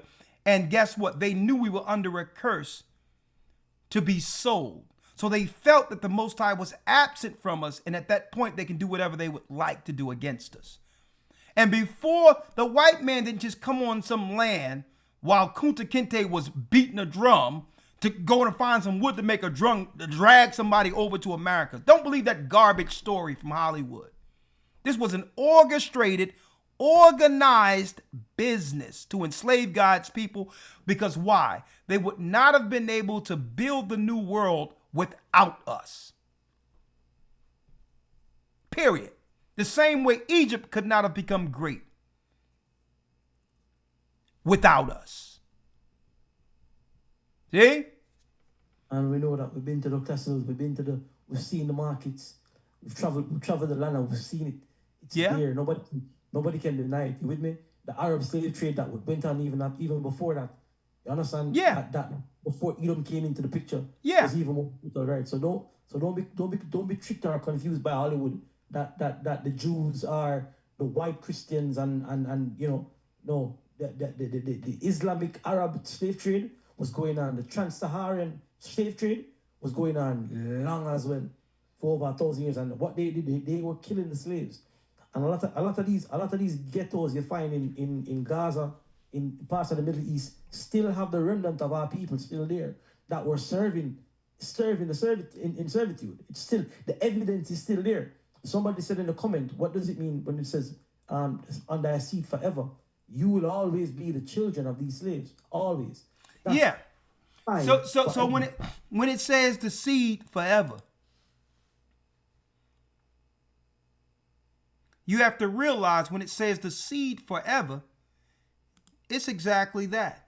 There'll never be a time where what? You can separate the curses from these people. Never a time.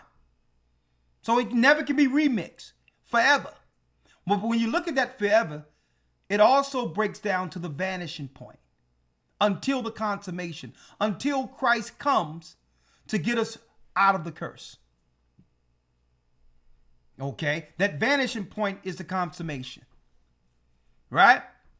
And the reason why they don't want us to believe in Christ is because Christ is the only light that breaks through the darkness they've placed on us through their miseducation and false religions.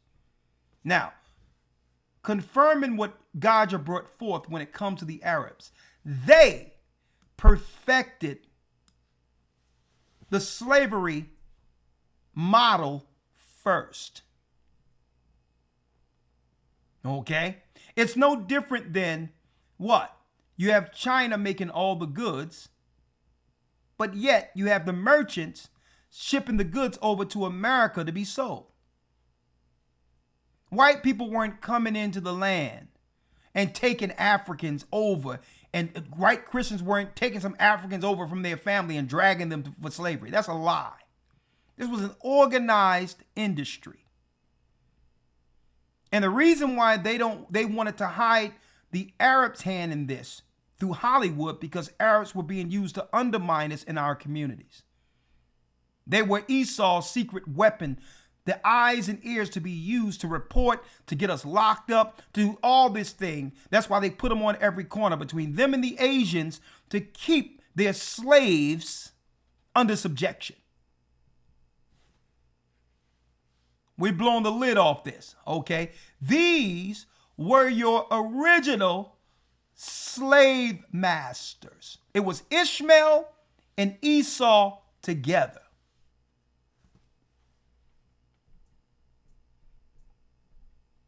Outright. And they still work together till this day. You can't tell me that you are against Muslim jihadi and all this other crap. When every 2 times I look up, there's another mosque popping up in our communities. Either undermining our people in the UK, undermining our people in any place we are, they pop up and use as buffers to undermine our progress. All right. Now, why did they need Judah and the Israelites to build the new world? Okay. Don't believe that garbage that the white man discovered electricity with a kite and a key and a string. Try that out and see how much electricity you get. That's an insult to our intelligence. Okay. There's always been electricity. Okay, why did they need to take us from the Ivory Coast into the Americas? Great question. Well, from the book From Babylon to Timbuktu, it reads, the black Jews had an advantage over the African tribes. So when we came into different parts of Africa, some of the Hamites had a problem with us because why? Our ingenuity had us excel above the Hamitic and as well as the Shemitic Africans who are Arabs. We excelled above them. The black Jews had an advantage over the African tribes. They carried their culture. That's why there wouldn't be any culture in America if they didn't bring Israel here. We are the culture. I've seen Arabs. I've seen Asians who look at us close and have people working in their stores so they can understand what product to make next to sell to our people.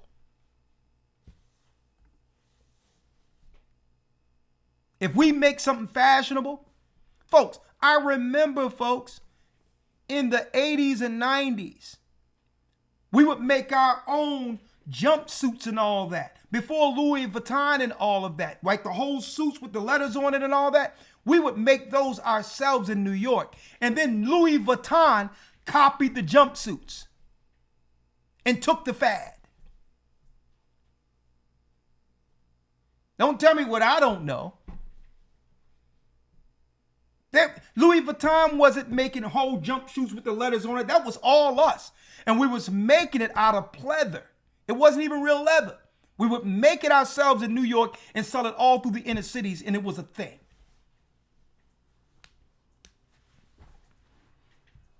Gabardines, bell bottoms, all of this stuff was being made by tailors who came directly out of the church, dressing our own people. We have always been the culture. They'll see what the fad is, and next thing you know, some Asians or some Arabs are sitting around looking at how to package it to resell it to us. Right? The black Jews had an advantage over the African tribes. They carried their culture, history, laws, and written records with them. This assured them a constant precedent for the development of a higher social organization.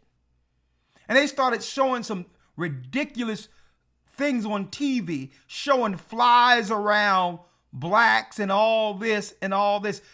Solly Struthers send 10 cents a day and all this crap. And every time we see Africans on TV, it's somebody with a bone in their nose and a string up their behind, running around boogle, boogle, boogle with dirt on them.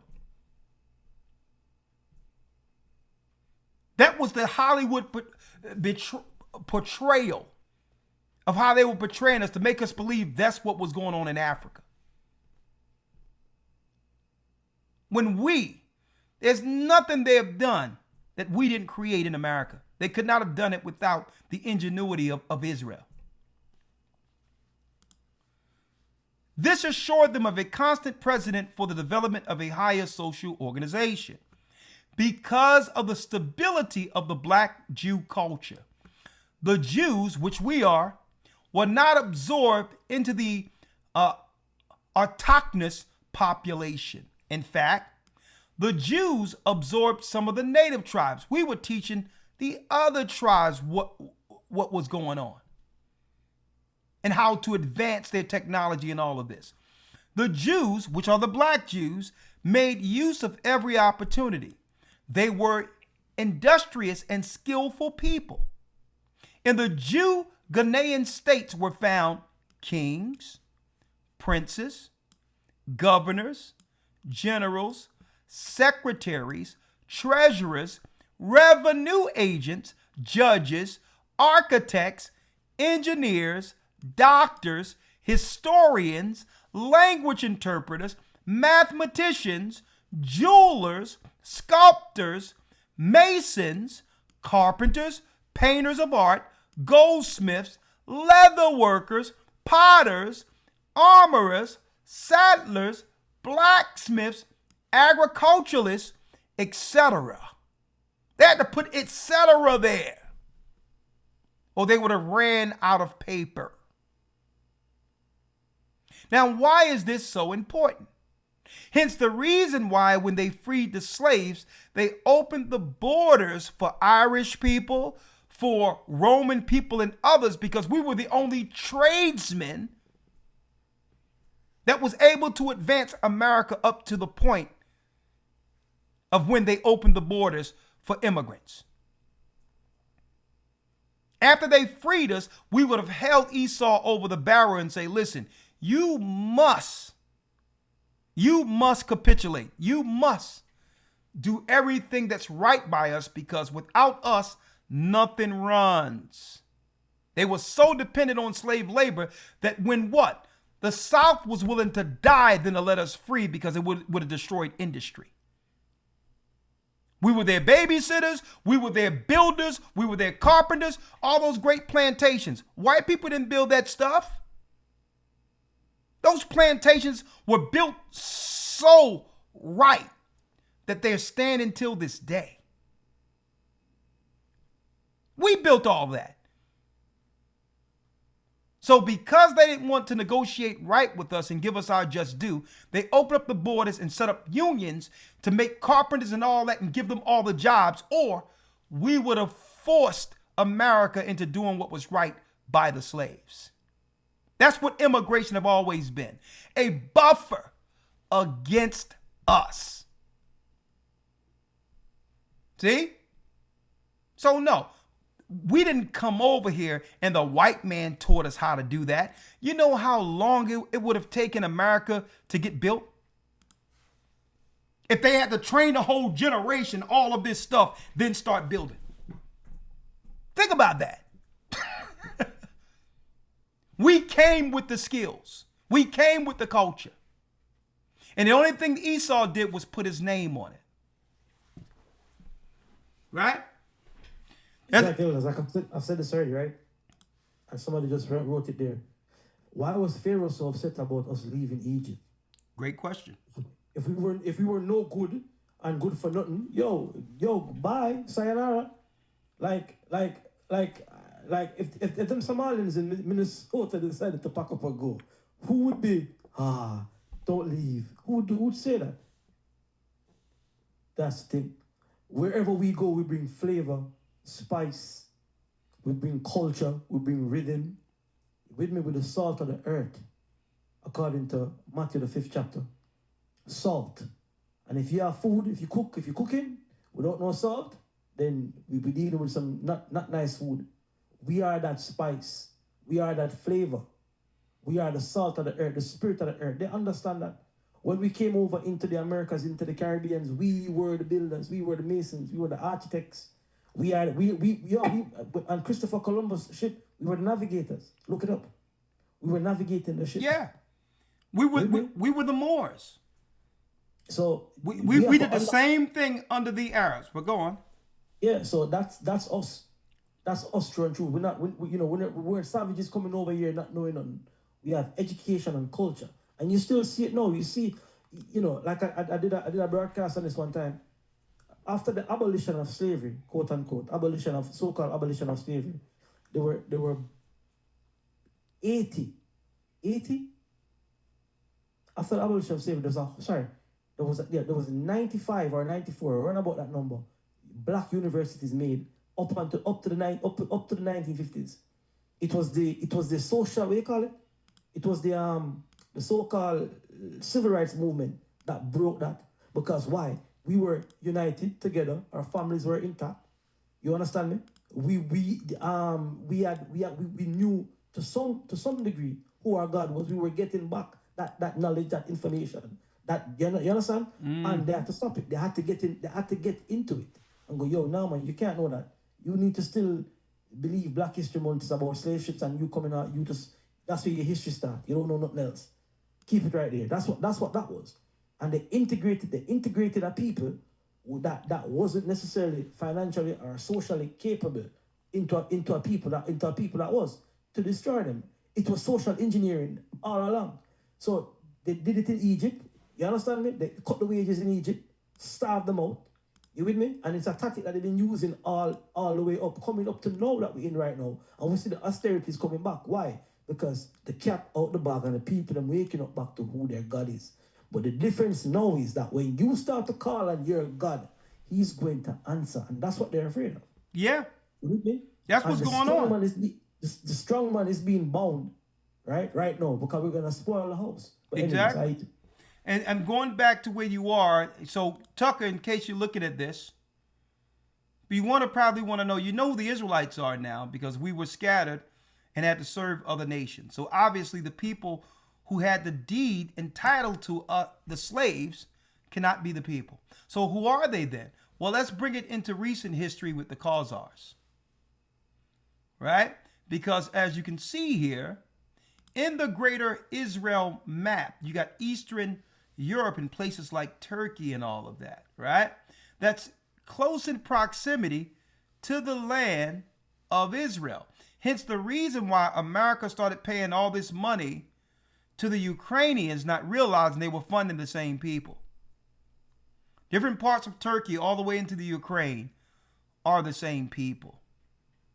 And some people ask, well, and even Tucker asked the question, why do we fund Israel's military? Right? And then this Huckabee character says, well, you know how many jobs that we actually provide in the United States making weapons for Israel? So why are we giving them money for them to have weapons? We giving them money and weapons, right? Does that make any sense? Shouldn't it be Israel pay America for the weapons? That's double dipping if you're getting the weapons and the money, isn't it? Mm-hmm. That's double dipping. But they really paying for this particular movement right here to expand to these areas. The Greater Israel Project. Now, let's talk about it, Tucker. Well, who are they? Well, we need to go to Khazar. The Khazars, and guess what? This is not my opinion, okay? This is a Jewish source. The Jewish Encyclopedia tells us about the Khazars, right? A people of Turkish origin. Turkey not too far, so they can see their people into the area, right? The Jews of Russia, the kingdom of Khazars. Now, for years, they've been lying and claiming, I'm talking about historians and other Hebrews out there claiming that the Khazars are Ashkenazi from Japheth. But they don't know any better. Okay? Esau assumed the names of many places they have conquered. They're not Ashkenazi. They're Edomites. They're Edomites. Now let's talk about it. Khazar. Khazar was a conversion not because they wanted to convert or they wanted to be Jews. There was being oppressed politically on either side between the Christians and Muslims, and had to convert to an Abrahamic religion. It's still the same religion at its core, which is ancient Babylonian mysticism. Before this, they were called the serpent people. Look it up. The serpent people that came directly out of Rome. Hence the reason why the main auditorium at the Vatican, guess what? That the architect, matter of fact, I'm going to put it up here. The architect at the Vatican, the auditorium looks like a snake. Auditorium, look at this. Auditorium, Vatican. I'm just going to type snake here. This is, look at this. This is the main auditorium for the Vatican. You can't make this up.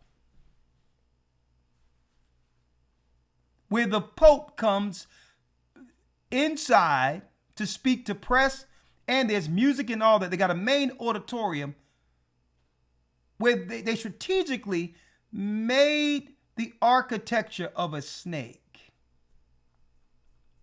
They were called the serpent people before the conversion. They didn't convert because they wanted to convert. They converted to hide their true worship, which is what? Paying full obeisances to the serpent, Satan. Now, when you go into Khazar, it links down to the Basilians. Look at this. The Basilians. Let me put that up here. The Basilians. Right here. So they converted between the 8th, really the 8th in the 11th century, where they called themselves Jews strictly for political reasons, but had what? They had an objective outside of their religion that was being utilized as a cover. The Khazars first came to Armenia with the Basilians in 198, the 2nd century. Well, the Basilians come out of Eastern Rome, linking right back to the Byzantine Empire, the conversion of the pagans, Edomites, into what? Into Christianity. So they'll pose as Christians, and they'll pose under Judaism too. But they'll always have an underlying plan that Christians don't understand and others don't understand. An old plan from the garden led through the serpent. And the serpent will use these people against the chosen people, knowing that God's people are the only people on earth who can oppose them. And really the opposing them is exposure. To shine a light on who they really are and what their true missions are in the earth.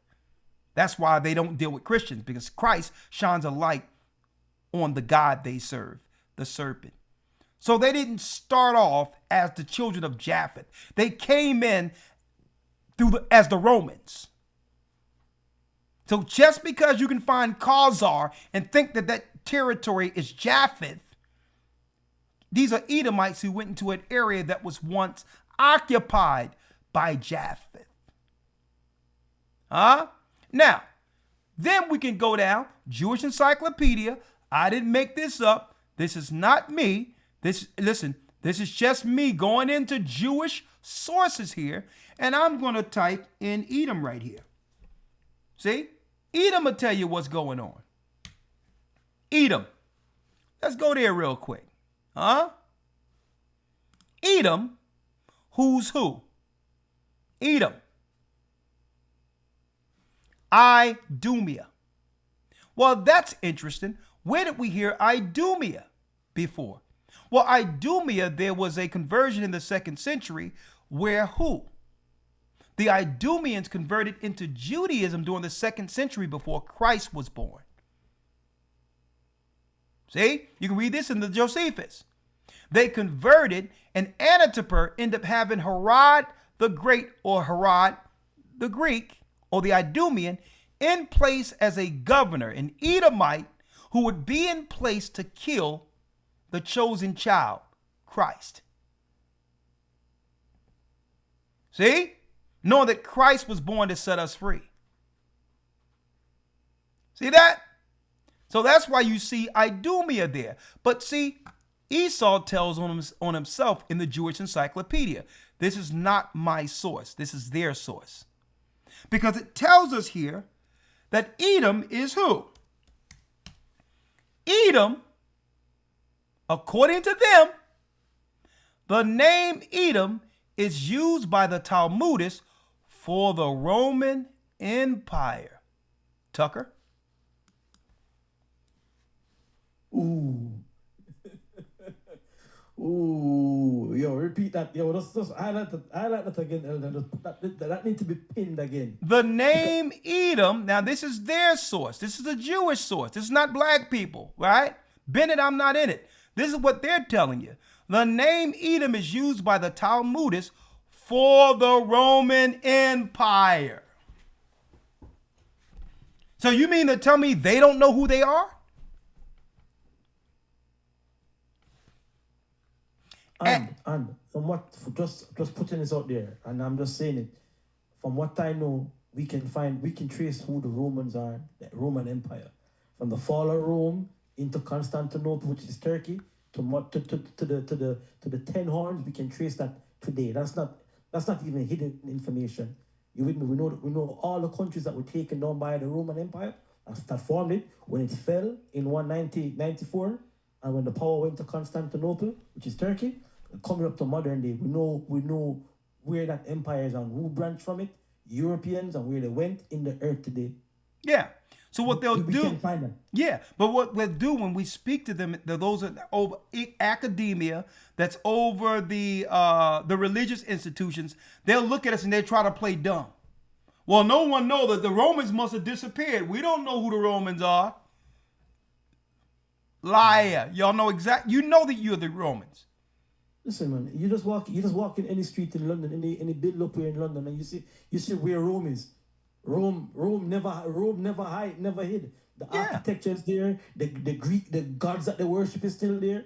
Yeah. Up to today, still there. The design, everything is still there. You go along into what you call it in London, in Kensington there, where near Marble Arch. It's all Roman. You can see it. The architecture is there. Yeah. We know who the Romans are. We know. Yeah. We know the empire of Rome, where dispersed to the countries that were formed out of Roman conquest. The Britannias, coming over to the west, the Americas. We know that. We see it. You get me? Luxembourg, Denmark, all of these places, Germania, all of these places were part of the Roman Empire. Yeah. Going back to Turkey, Constantinople, Istanbul. We know it. All the way down to Cyprus. We know the entire compass of who the Roman people are. Yeah. So how is it now that all of a sudden we can definitively tell you that, okay, here what? We don't know, we don't necessarily know who the Jews are sorry. We don't definitively know who the Jews are not, but we can't tell you who Rome is. It's crazy. Yeah. Yeah, they'll play dumb like my man Huckabee, right? Oh, I don't know, what's going on? Because the whole thing is, if these are not the people, then it begs the question, who are? Who are? Because obviously, I didn't come up with this, and they tell on themselves. Under the Jewish Encyclopedia, the name Edom is used by the Talmudists for the Roman Empire, and they apply to Rome every passage of the Bible referring to Edom or Esau.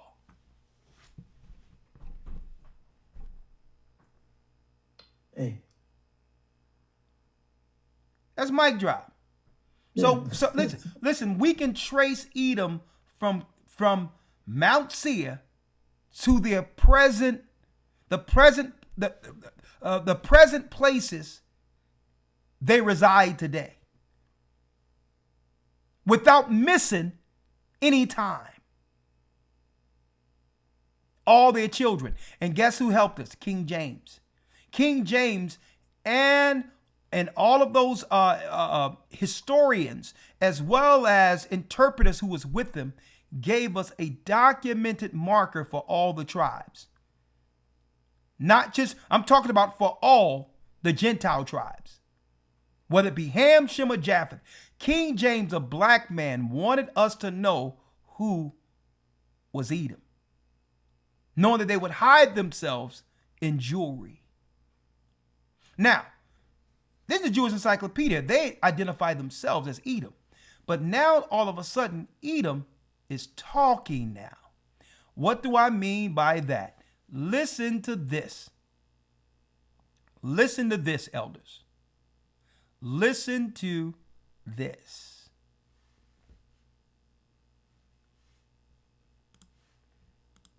And thank you,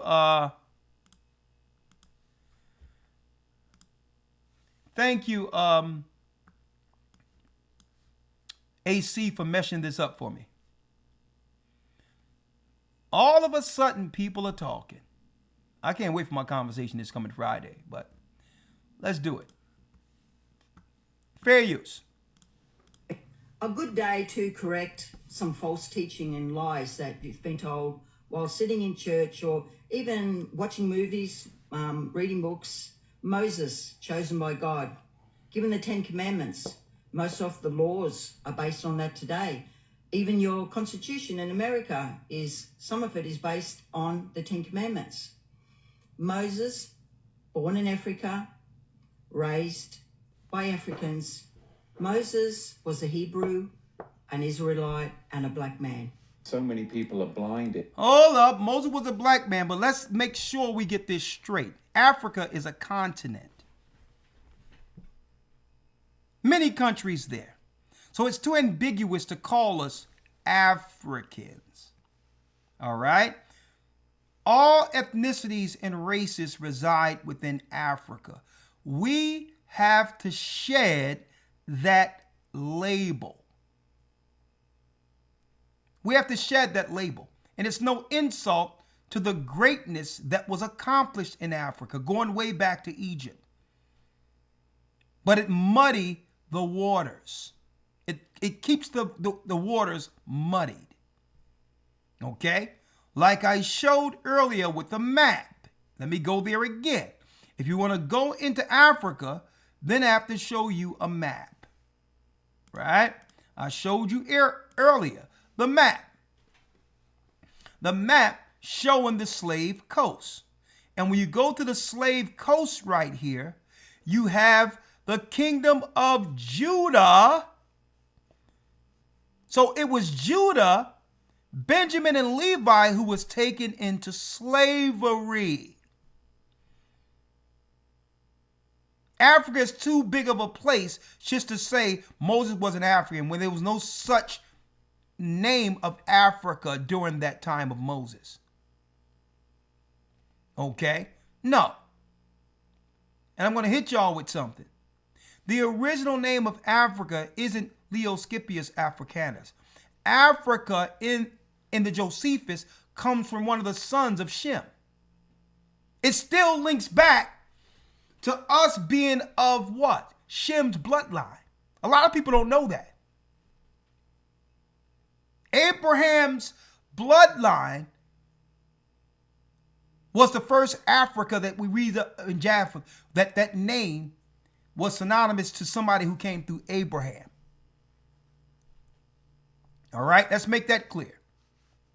But then you go over here and you see the kingdom of Benin. Also, when you go up here, we see what? In the desert. Let me show you. It talks about what? It talks about the land of Seth in the parts of Africa. Seth was the son of Adam. Here's the map right here from what? This map was from 1747. 1747. Right? So they even called this particular, look at this, Negro land. That's why under Jesse Jackson, they tried to rechange the name because we was black Negro, and they wanted to disconnect us from this land, this name, because Negro land connected directly to the slave coast. We were called Negroes, not Africans. Under Jesse Jackson, they started spinning it to African American in our current time so that they can undermine us by bringing in people from other who wouldn't resist America to replace us. So they wanted to replace Judah in America because we were born to resist them, with Africans who would come over with what? Something hanging over their head. Immigration. See? They would have to operate in compliance without resistance or be what? Extradited.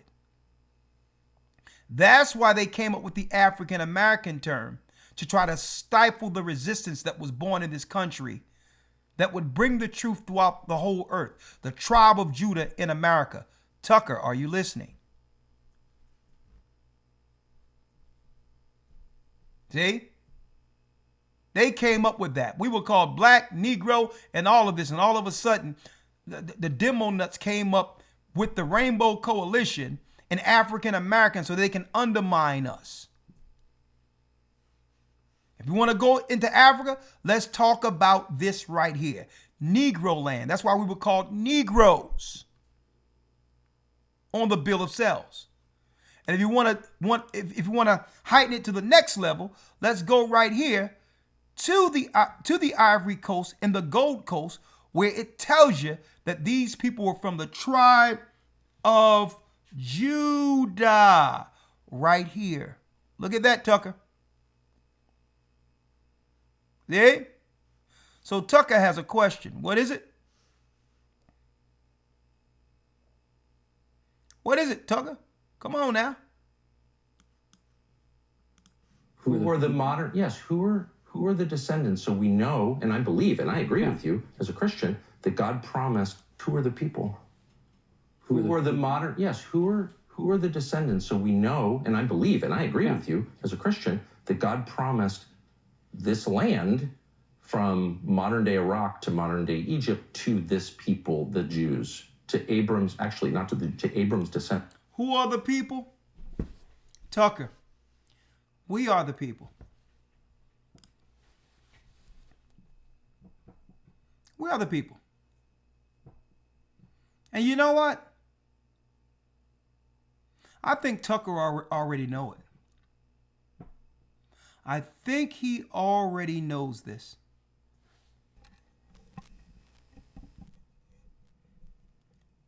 One thing about him is I can say this.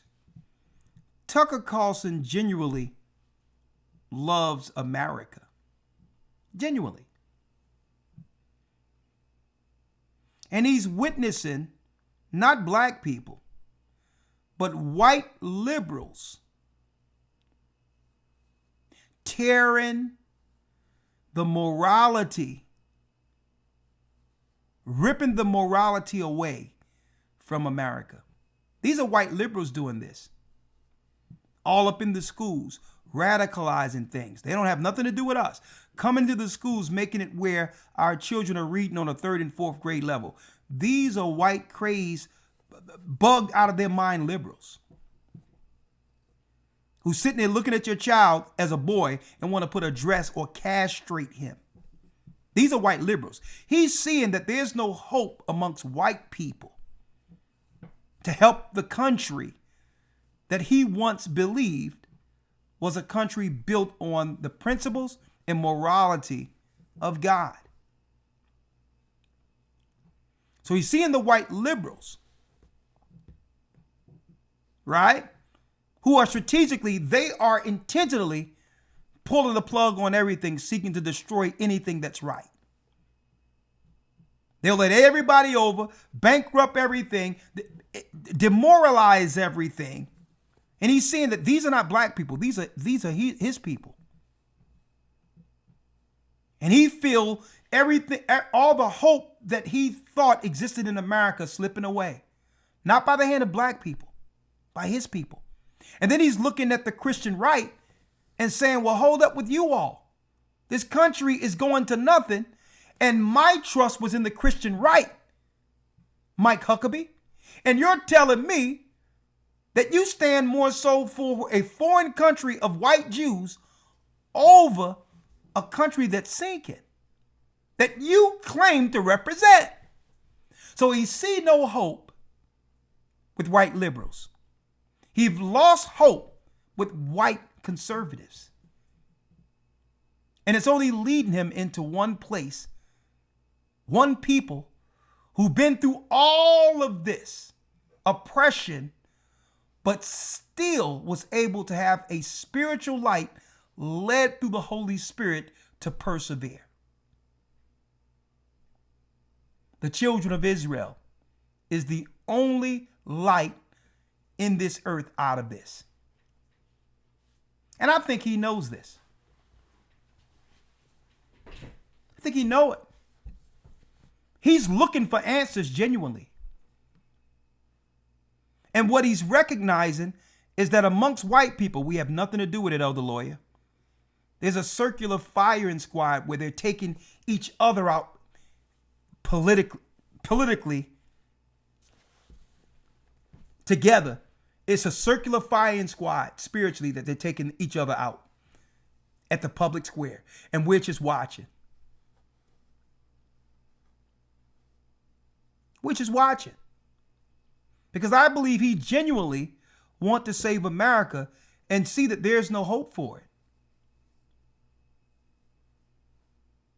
How can you have hope when the people that you thought that you bled for to have this country, like crazed white liberals, are seeking to destroy your own children, miseducate them, change their gender and all of this. And black people don't have nothing to do with this. Black people have nothing to do with this. Opening up the borders and all these others, all these crazed satanic rituals we're hearing about, we don't have nothing to do with this stuff.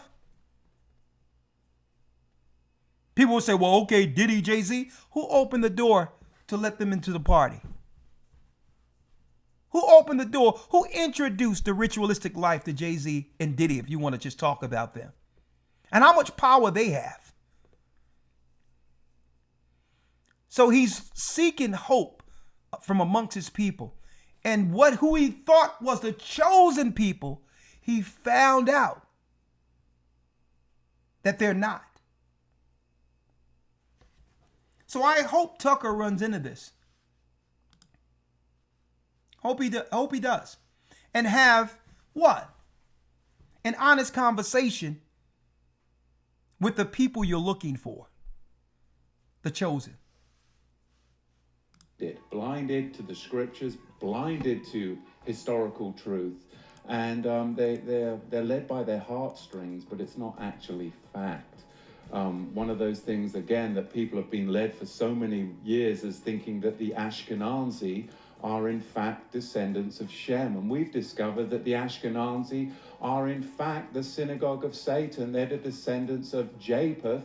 They're Turkic Mongols from the Khazarian region that converted to Judaism in the And that's why I went into the scriptures on the Khazars first, because a lot of other nations are on to it. They know that these people are not the people, but they're still caught up with false history. That's why I wanted to point this guy out. It's true that the people in Israel today are not from the bloodline, but they're not Japheth at all. They're not Japheth. They're Edomites. All right? Now I'm going to show you the scripture they use to try to claim that it was prophesied that Japheth would be in the Middle East. Elder Lawya, if you will. We went over the scripture earlier.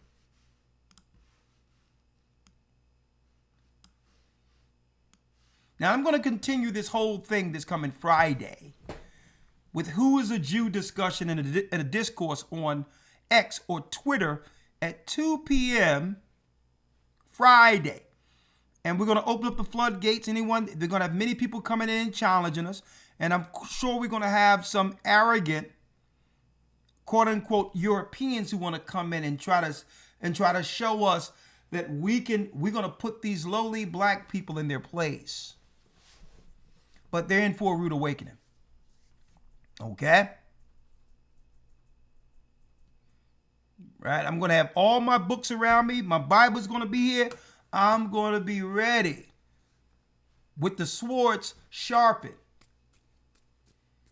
Right? Elder Lawya, let's get it. Genesis chapter 20 or Genesis chapter 9, verse number 26. Genesis 9:26. First of all, they'll go into Ashkenazi Japheth in Genesis 10 because it says Ashkenazi there. But you can't do that. And because of location, white people live in Europe, they must be Japheth. No. White people are in America now. Were they the original Americans? But Elder, just dropping this out there. Yeah. If you are Ashkenazi, you cannot be a Jew. It's an impossibility. Jews came from Shem. Ashkenaz is Japheth. So you can't, it's an oxymoron. That doesn't exist. Just anybody, it's a different bloodline. You cannot be. Yeah, it's a different bloodline, but what they're saying is if they're Ashkenazi, they can't be Jews through bloodline. That's what they're bringing, not realizing it should be Edom in place of Japheth. They're saying because they're Ashkenazi, they can't be Israel. Yeah, but that anybody saying that's just unlearned. What's it called? Zepho pushed the Japhites east. And then Alexander the Free came and did it even more. So when you look at the people in north of China, the Mongolians, those are the original Japhetic people. That's why they're right there. They were pushed east by Zepho first, and then Alexander the the Greek did it after. It pushed them east. You're right. So, but a lot of people are still dealing with the Japheth theory. Why? Right. Because Esau is the invisible man. He seeks to be invisible. He inseminate with any culture he takes over. That's the whole thing. You have a lot of people who believe that, and this is why I'm putting it out there to correct that train of thought. Nowhere in the Bible does it say that Japheth will be ruling the world at the end of the world. Okay? It's it's false theology that's been put out there to what? To move people off of the trail, identifying who they really are. It was to knock people off the scent. So it was Esau who put out all these different tentacles of them being someone else so that we can never identify their true purpose. Right? So let's go to the scripture where they say the tense of Japheth. Let's get it, Elder. Yes, sir. Genesis 9:26. Genesis 9, verse 26. Let's read it. And he said, Blessed be the Lord God of Shem, and Canaan shall be his servant. God shall enlarge Japheth, and he shall dwell in the tents of Shem, and Canaan shall be his servant. Now, this is the main scripture they're using to claim that Ashkenazi would be in the Middle East. And wrong answer. Okay? Because it says the Most High shall enlarge Japheth. Right? And he shall dwell in the tents of Shem. The he right here isn't talking about Japheth. It's the Most High who shall dwell in the tents of Shem. See that? Why? Abram would come through this bloodline. Moses would come through Shem. The Most High would continually dwell in the seed of Abraham. Christ would come through Shem. Christ will come through Shem. Exactly. The 12 tribes will come through Shem. So it doesn't matter the races of people. The Most High would always dwell within that bloodline, that seed that was prophesied from Genesis 15. So they'll twist this scripture and say God shall enlarge Japheth and he shall dwell in the tents of Shem, to say that Japheth is going to be in the Middle East. And it's not saying that. How do we know that? Well, let's go a few verses up. Elder Lawya, read Genesis 9, verse 25. Genesis 9:25. And he said, Cursed be Canaan, a servant of servants shall he be unto his brethren. A servant of servants shall Canaan be to his brethren. Read. And he said, Blessed be the Lord God of Shem, and Canaan shall be his servant. So Canaan will be whose servant? Shem. See that? So they'll jump right to 27, not even understanding. It's not talking about Japheth dwelling in the Middle East. They use this because they don't know that the European, the people who say they're Jews today, are actually Edomites. So they'll jump straight to 27 and just ignore the context. The context is that Canaan will serve Shem. See? Read 27. God shall enlarge Japheth. So he shall enlarge Japheth. That means Japheth will multiply. That's what the Most High is going to do to Japheth. Like you see China today. Like you see the Asians. They're everywhere. Read. And he shall dwell in the tents of Shem. And the Most High shall dwell in the tents of Shem. Read. And Canaan shall be his servant. Just re-emphasizing the 25th verse. And the 26th verse. They'll look at this Japheth and say, well, this is the Jewish people in the Middle East, Ashkenazi. And wrong answer. See that? Now, there's more that I had unpacked for this, but there's so much information that we can dive into. But don't forget to be in that next academy. I'm going to open up for calls for those who like to come in, as well as those who like to come in through Zoom. We're going to have what? Bible, history, and chronology for the next academy. You don't want to miss the next academy. We're going into serious prophecy, brand new groundbreaking information with the secrets of the times, where guess what? All the times have been resolved. A lot of people have been looking at our calendar and say, well, hold up. And it's been said to us, hey, with each year, it's slipping backward, right? The Most High have already given us the resolve. And it's within the 364. I'm going to put it out there now, but we're going to teach it later. Huh? The Most High is showing serious revelation right now. We got something great coming. We'll be in the Bronx this coming Saturday to visit the New York church. We got groundbreaking news to break at the Passover. Okay? Make sure you're in the next academy.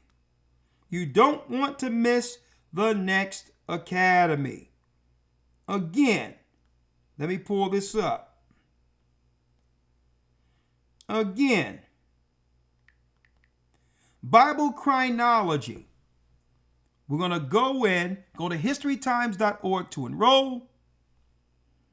Bible chronology, the church fathers, Israel's prophecies, the fall and rise of Israel, the lost books.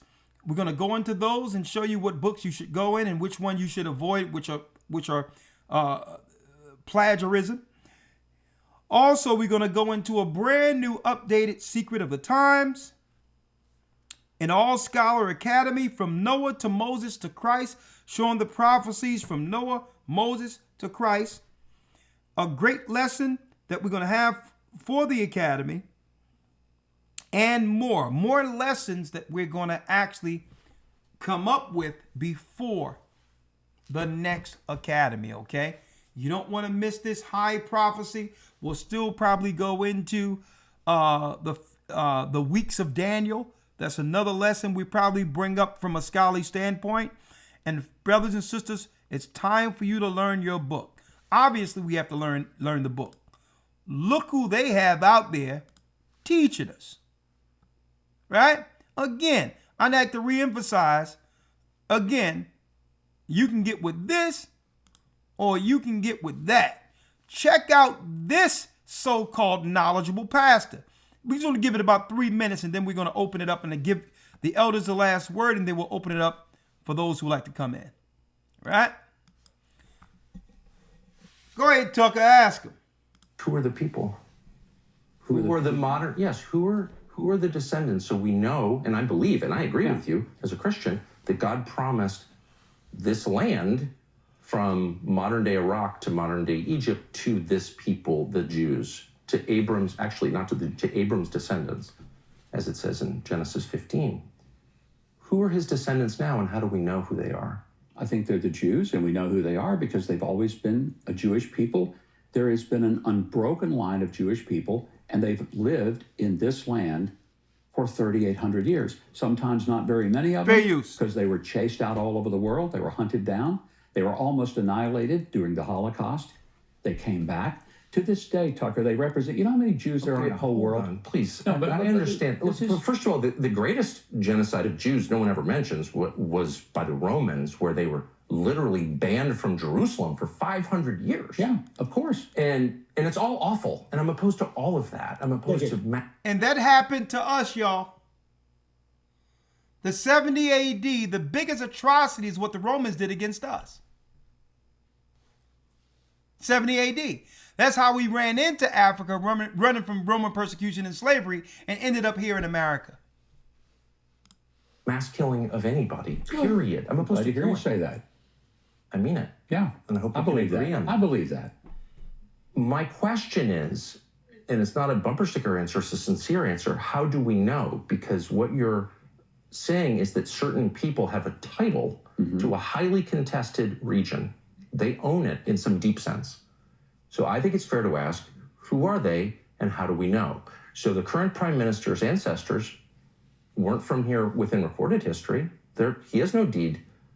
Bibi Netanyahu, on one side, his family's from Poland. They're from Eastern Europe. So how do we know that he has a connection to the people who God promised the land to, Abram's descendants? How do we know that? Well, if you take the genealogies that come not only from the Old but the New Testament, you see that there is a historical connection through the entirety of the Old and the New Testament that details the Jewish connection to this land. Does that include Bibi's family? How do we know that if his family they were scattered here, but how do we know it's the same people? No, why is that crazy?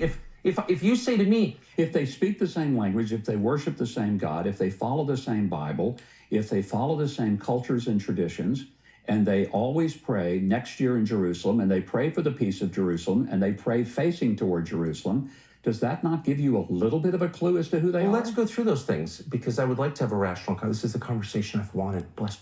The clues is Deuteronomy 28. They go to clues, the signs. Chief, thank you for doing this. Let's just go through those things. Okay. So one of the things I admire most about Israel is they resurrected a dead language in 1948. Good for them. Well, they really didn't resurrect it. It was existent. Okay, I'm not. That's a compliment. I'm not slighting. No. But it is the first time in all of human history that a language has survived through this length of time. It's. I would call it. You might not, but I would call it a miracle. One of many. Okay. That you can attribute to this. I think it's wonderful as someone who loves language. Netanyahu's parents did not speak Hebrew. Okay, they didn't live in this region. Netanyahu, the founders of this country, were mostly secular. Some of them were avowed atheists. They were not praying for the peace of Jerusalem. They weren't praying at all because they didn't believe in God. There's no genealogy linking their families to the people of this land 3,000 years ago. They're not. So how do we know, since they didn't share a language, they didn't share a religion, they had no religion whatsoever, how do we know that they had a right to come here from Eastern Europe and but they were scattered. Take the land? They were scattered to Eastern Europe. They were scattered all over the world. There were many in Ethiopia. They were in Russia. They were in Poland. They were throughout Asia. Jews were all over the place, but they were still Jews. but they were still Jews. Okay, That's so then, what let me made get to them the nub of the question, since again, a lot is at stake, a lot of money is at stake, land is very valuable. Israel has a lot of resources. By the way, if you're accused of a crime, you can hide here. That's a pretty good passport to have. It's a good thing, right? So who's entitled to it? I don't understand, and you're very discouraged in the United States from asking this question for some reason. It's a totally rational No, I'm not question. discouraged. No, you're not discouraging. Yeah. Others do. You're like the only person I can have this conversation with. Everyone else will be like, shut up, Nazi. It's a foundational question. Are you speaking of an ethnic group or a religious group? Well, I think you're looking at, for many people, it is religious. There are people who may not have a deep religious connection to Judaism, but they're still Jews. Okay, so it's an ethnic category. It is ethnic, but it is also religious. It is rooted in religion. You can't take it out of it. Now, that means then there's how some people, can an atheist... Well, I will tell you this. There are some people who say, I'm Christian. They never go to church. They never pray. They never read their Bible. They don't tithe. But they're not entitled to citizenship on the basis of that. Well, they're but not I'm saying entitled that to... they still call themselves Christian, Of course. even though they identify in that way. Here's the difference. You're saying that people who have this identification have a deed to a huge chunk of land on the Mediterranean, okay? So there's, it's a right. You keep telling me it's a right. And so it's totally fair to say, if you come to my house and say, I've got the title to your house, I get to ask, may I see it? Where'd you get it? And that's exactly what happened here. People from Europe, Eastern Europe, came here, in a lot of cases atheists, and kicked out a lot of people who lived here. Land. Well, but They did not just throw people out. They bought a lot of land. There's no question about that. They did buy a lot of land. But they The also, whole in idea of Zionist 1948, movement kicked out a lot of people. in the war. It was a war. I agree. Yeah. I'm not Yeah. I want to Okay. relitigate the history. I'm just saying it's a fact. Okay. Including a lot of Christians. A lot of Christians wound up fleeing, and they lost their homes, and they've never been allowed back. And all of this was justified on the basis of this identity that is the ticket to the right that you keep referring to. So my question is very simple. I'm going to wait patiently for an answer. Does this right derive from religious affiliation or from genetics? And I would say it's both.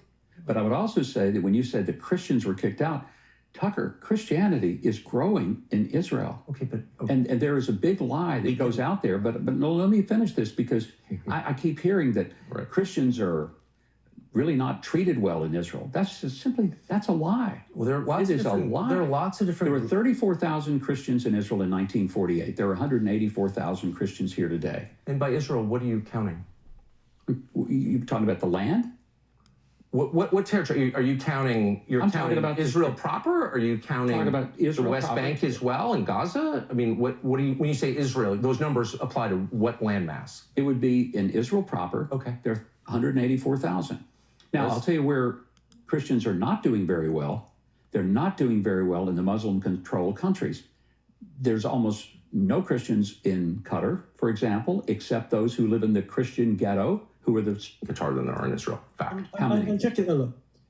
Now you call me. I don't know. I can look at my phone, but I was just there. I'm about to end it. Like, whatever. But I just want to get to the point that forms the basis of this whole conversation, which is who has a right to the land? Yeah. And you said it's a mixture of religion and ethnicity, because as I noted, and you agree, many of the founders, maybe the majority of the founders of modern Israel, did not believe in God at all. So they were not religious Jews. They weren't religious at all. They were atheists. They said they were atheists. I believe them. So that suggests it's ethnic. But it's also true, as you well know, because there's a famous court case about this, that ethnic Jews who convert to Christianity do not have the right of return. That was settled by the Israeli Supreme Court. I'm very confused. So that would suggest it's not ethnicity, because you invalidate your Jewishness by converting to Christianity. There are a number of Messianic Jews who live in Israel. Okay. Who are here. I'm aware of It's a significant number. But you're not contesting what I'm saying, because it's a very famous court case. We say The right of return has to do with your mother, your grandmother. The what? It has to do with family ties. The stream on the belly. There's a lot of, sure, ethnicity is a big part of the right of return. Great. To make aliyah, Then- to come to Israel, to live here. Then if What both policy? of your parents are Jewish, What and policy? you have an ethnic right to land,